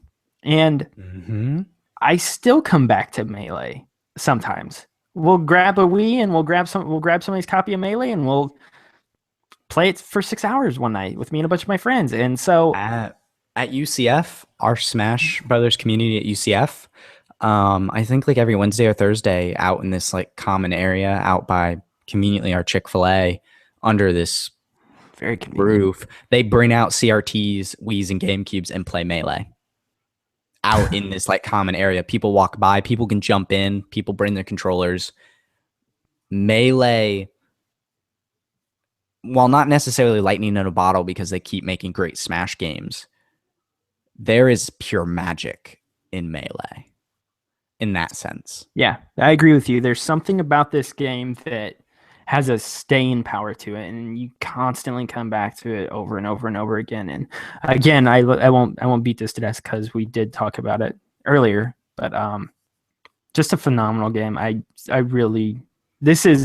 talked last week about how I didn't put the original Smash Bros on my list for the N64 games we talked about last week, but this was when I was like, okay, I played this on N64 and it was fine. This is something different. This is something new. And I played so many hours of that game. That was all I did for like 5 years of my life was play that game on and off. So I've talked about the couch multiplayer and things like that. That is the king of the couch multiplayer when I was at that age. And yeah, phenomenal game. Very phenomenal game. Melee is the reason for the season. I got one left. I'm very curious to... I think you're more curious about my remaining 2. No, I know what your remaining 2 are. No, but you know what they are. But do you care? Do you know what order they're in? I think you'll put Paper Mario 1. Okay. I know you love Kingdom Hearts, but I think you'll put Paper Mario at 1. Well, you would be correct. My number 2 is Kingdom Hearts. All right. This game is no surprise to any listener or anyone that knows me. Absolutely captivated me when I first saw it at a kid across the street's house as a kid. I cried in the store to get this game. By the way, Kingdom Hearts 1. You cried? I saw the commercials for it and I was like, "Whoa, Disney! I love Disney!" And I wanted it so bad. And my dad's like, "Sorry, we can't get it today." And I started crying. And my dad's like, "You really want this that bad?" I was like, "Yeah." And he's like, "All right, whatever, we'll get it." And I was like, "Oh my gosh!" So yep, Kingdom. I mean, I don't think I need to go into why this is so near and dear to me. Nope. The story, the characters, the worlds, the gameplay. This is my JRPG, and everything about it is special to me. It's the first PS2 game I bought when I got a PS2 way down the line. in my life. I actually own 2 copies of the first one because my girlfriend Abby owns a copy of it that they rarely used. It practically was just out of the plastic wrap. And it came with the instruction manual, which I never had before. This game is absolutely special and dear to me. And how long did it take you to beat it, out of curiosity? 100% or just beat it? Just beat it. Took me literally. I couldn't give you like a years. time as far as like weeks. I guess game timer wise, probably 20 to 30 hours. Because it has a clock in the game. My end clock for 100% on normal is 55 hours. And that's getting Ultima and all the bosses. Because I got this almost right when it came out, and I didn't beat it until like a week before 2 came out. So that's how long it took. Exact day. Kingdom Hearts 1. Kingdom Hearts 1 came out in the United States. Give me your Wikipedia. Don't betray me like this. 02, and then it was 05. March 28th, 2002. And then I think the next one was 05. So it took me 3 years to beat this game because I got stuck. I kept getting stuck. And I didn't know how to, like, there were certain things that I was like really dumb to that I didn't realize later. Like, oh my gosh, why am I still wielding this dumb Keyblade because I think it looks cool? Like stupid things like that like scrub. For some reason, when I was like 8, I didn't realize. Yeah, so I just was very, very ignorant. Or like even other things, like I would sometimes equip the weapon that had the highest damage, but it would like negate some of my magic abilities. And I'm like, oh, that's dumb to equip. You scrub. Yeah, so just for laundry list of reasons, just I couldn't beat the game for a very long time. I played it up until I got through most of it pretty easily until I got to the Riku boss fight, and then I kept getting smashed and I couldn't win. Went back a little bit later, years later, beat that, played it up until I got to like the Ansem, you know, the door that you have to get through before you fight Ansem, and there's that room filled with like 10 billion enemies. I couldn't get past that forever. And then I put that back down, and then I picked it up one night randomly, and I got through it, and I was like, oh, I just did it. I don't know how I did it. And then I beat Ansem that night. So it took me forever, but it's so special. Again, that's my number 2. I was always swapping games in and out back then. Let's so we know you're number 1. Let's just talk about that because we've talked about it. No, we got to alternate. I want to hear yours. I want mine to be the. No, you went first, so you reveal first. I don't think you know what mine is. I don't think it's a game. I don't think it's a game that is even anywhere on your radar at all. Period. At all. I don't think it is. I have no idea. That's why you're going to tell me right now. So we talked about, I don't know if we talked about this on air the other day because we've been recording so much this week, the 4th episode. Or if I was texting you about this the other day. But you said you expected a bunch of Xbox games from me. And I told you. Because what I thought was you had everything. Yeah. So I just thought because I only had a GameCube. No, that makes sense. So I really did think you would have more PS2 Xbox games. Which you kind of had more PS2 games, I think, but. So I told you I didn't really like Xbox, and there wasn't many games on the Xbox that I liked, many games that I cared for whatsoever. But there was one. There was one specific game on the Xbox. Oh no, I know what it is. It's Knights of the Old Republic. Yep. Darn that is the best RPG ever. Hands down. Better than Mass Effect, better than it's BioWare's better than Witcher, better than Zelda Breath of the Wild. Yes, it's better than all of them. It's my favorite RPG ever. I love Star Wars. They do everything so right. The decisions you make throughout the course of the game, deciding if you want to be a Jedi or a Sith, and how you want the game to turn out. The lore is amazing. I wish they would make it canon. That was the one thing that stung when they took all of this away and said that it was no longer canon, was that they wiped all of this away. The story is so good. There's such a great twist in the middle of it. The combat's phenomenal. I love the customization of your lightsabers. It's so good. It's so good. This is one of my favorite games ever. It's the best Star Wars game ever by a mile. And that, I mean, there's some other good Star Wars games out there, but this one blows them all away. It's a fantastic game. I can't say enough about it. All of the different planets that you encounter, they all feel unique. They all feel like Star Wars. And that's the thing. It feels like Star Wars. I love the different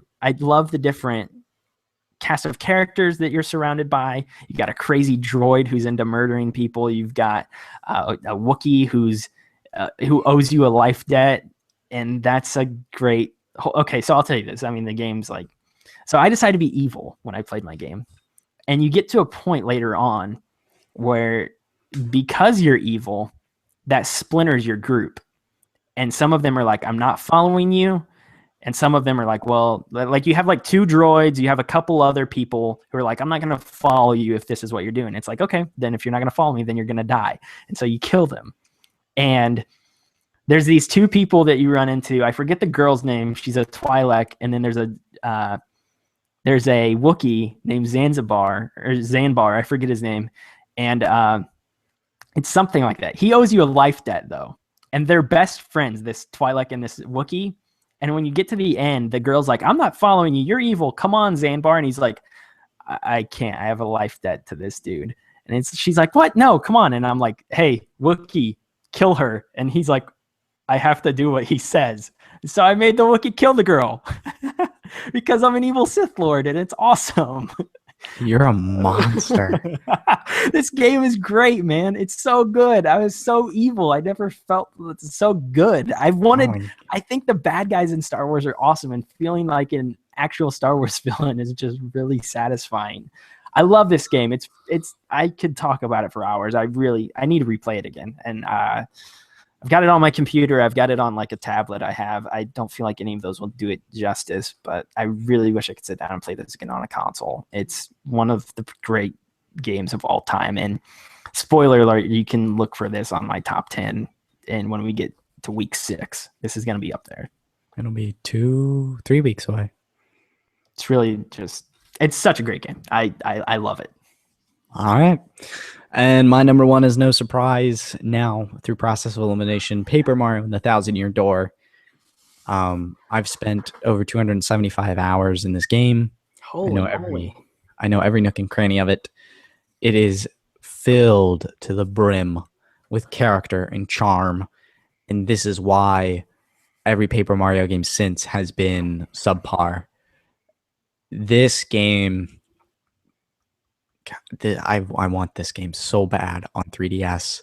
I want this game so bad on my Wii U. I just want this game to live on in perpetuity and be accessible forever. It is filled to the brim with content, quest, items, everything. Each little star has a different story. It's unique. Nothing is the same in that game. Every adventure is different. One's a pirate, tropical, Goonie-themed island. Another one, you go to the moon. Another one's a creepy Twilight village. You're a detective solving a mystery on a train. This game is so good.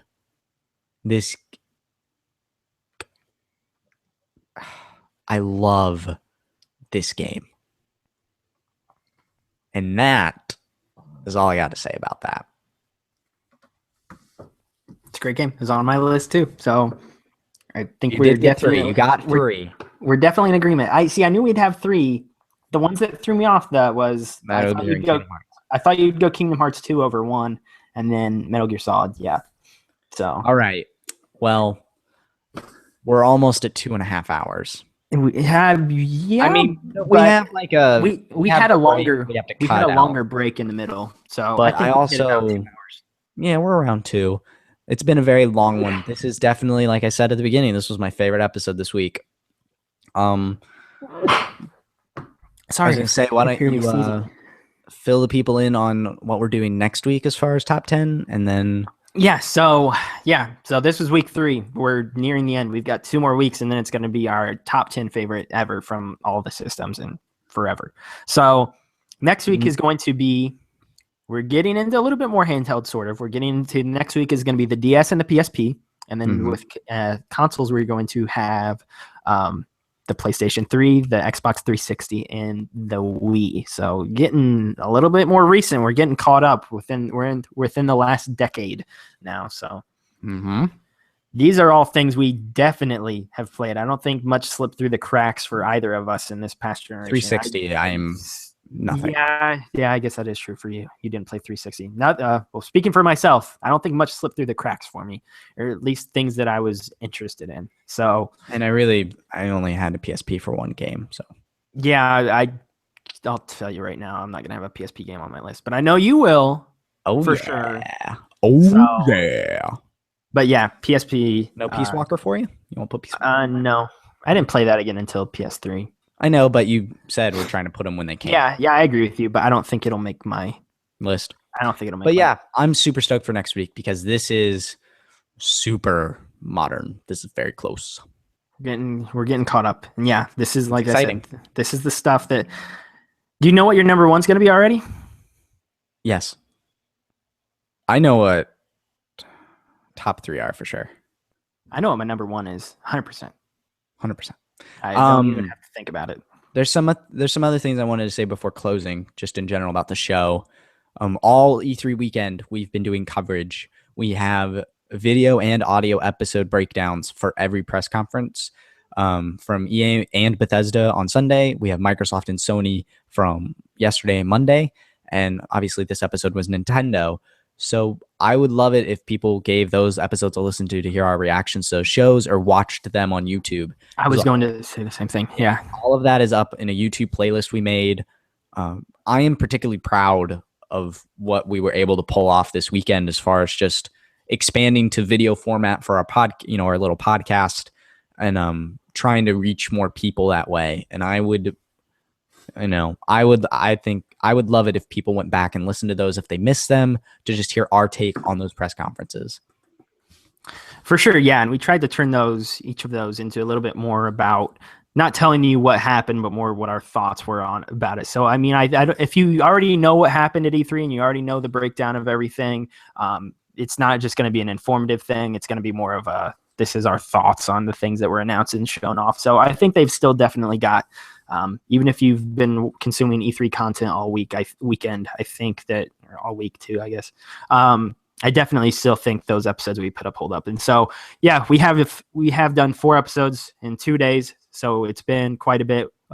As you can see, if you're listening to the MP3 of this or you're on SoundCloud, if you look down in our feed there, you'll see we've got about 3 episodes, one for Sony, one for Microsoft, and one for EA and Bethesda combined. So if you're interested, we would love for you to give those a listen. And if you're still listening to this right now, hey, thanks for sticking it out the full 2 hours. We appreciate it. But yeah, that's it for our top 10 favorite games segment this week. And yeah, so next week is week 4, and we'll see what we got there. But we have done a lot. We have put out a lot of content this week, and if you have listened to it, we really appreciate it. We very much do. I say it all the time, but we do this stuff for you guys, and we hope you enjoy it. So if you've listened to any of our E3 breakdowns, we greatly appreciate it. And with that, you can find us on Twitter if you do want to hear more from us. The show is at MGS Podcast. We tweet out new episodes from there, and we tweet all kinds of stuff. I was live tweeting about E3 stuff throughout the week there. So maybe I'll start tweeting some more things that isn't just promotion of our show going forward, because that was a little bit fun. You can find myself, Logan. I am at Moreman12. You can find Max. He's over at Max the White. You can email the show with any questions, comments, or concerns you have at mgspodcast@gmail.com. You can hit us up with your top 10 favorite games lists as well. We would love to hear what your favorite from this week's gen that we did with the GameCube, Xbox, and the PlayStation 2, as well as the Game Boy Advance. We'd love to hear what your top 10 favorite were from this generation, or you can hit us up on Twitter. We would love to hear from you guys if you are listening this far into the episodes. I know we've got some lengthy episodes here the past couple weeks. So if you are this still top 10 stuff is making it really nice and long. We are dragging it out. So again, yeah, next week's episode, we got week 4 coming up. And like I said, we probably will have some sort of I would assume best of E3 thing in the first half of the show, depending on how news looks. I can't imagine much is going to happen between now and then, though. So maybe we'll have some sort of like debriefing a week out. What did you think of E3? What was your favorite thing you saw? Things like that. What's got you most excited going forward? So maybe we'll do something like that, and then we'll get into our top 10 a little bit earlier next week, because I know these do turn out to be long episodes when we throw in a news segment or in this episode, in this case, a Zelda segment before. So it gets a little expansive. Make sure you guys like, share, comment, and subscribe here on YouTube as well. Yes, if you do watch this on YouTube, I keep forgetting that we are on YouTube, even though I can see my face right now, and I'm waving at the camera as I say this. So yeah, like, share, comment, subscribe. We would appreciate all that stuff very much. And be sure to follow again our Twitter. We always tweet out the links before the show goes live. So if you want to watch us record live, you sure as heck can join us for these good 90-minute to 2-hour long sessions we do. I think that's everything. Thanks so much for listening. This has been a heck of a week for us. We've been recording probably 8 or 9 hours or so. I mean, not just actual episodes, but getting prepared and all those kind of things the past couple days. So we really do appreciate it if you have listened to our content this week, and we hope you enjoy it more than anything. We put these out, but we hope we're doing a good job, and it's good for you, the listener, as well. So I definitely think we've done better this year than we did last year. I've listened to some of our old shows, and we definitely kicked it up a notch since we've been doing this for probably close to 60 episodes or so now. So we're getting up there. But thanks for listening so much. We appreciate it. We'll be back next week with episode 46. But until then, have a good week. Hope you enjoyed E3. Hope you enjoyed this episode, and we will see you then. The hype train is pulling into the station. Next destination, the Nintendo Direct with the NX. Choo, choo. All right. I have to go to the bathroom so bad. I do too. Bye, I YouTube. was like freaking out.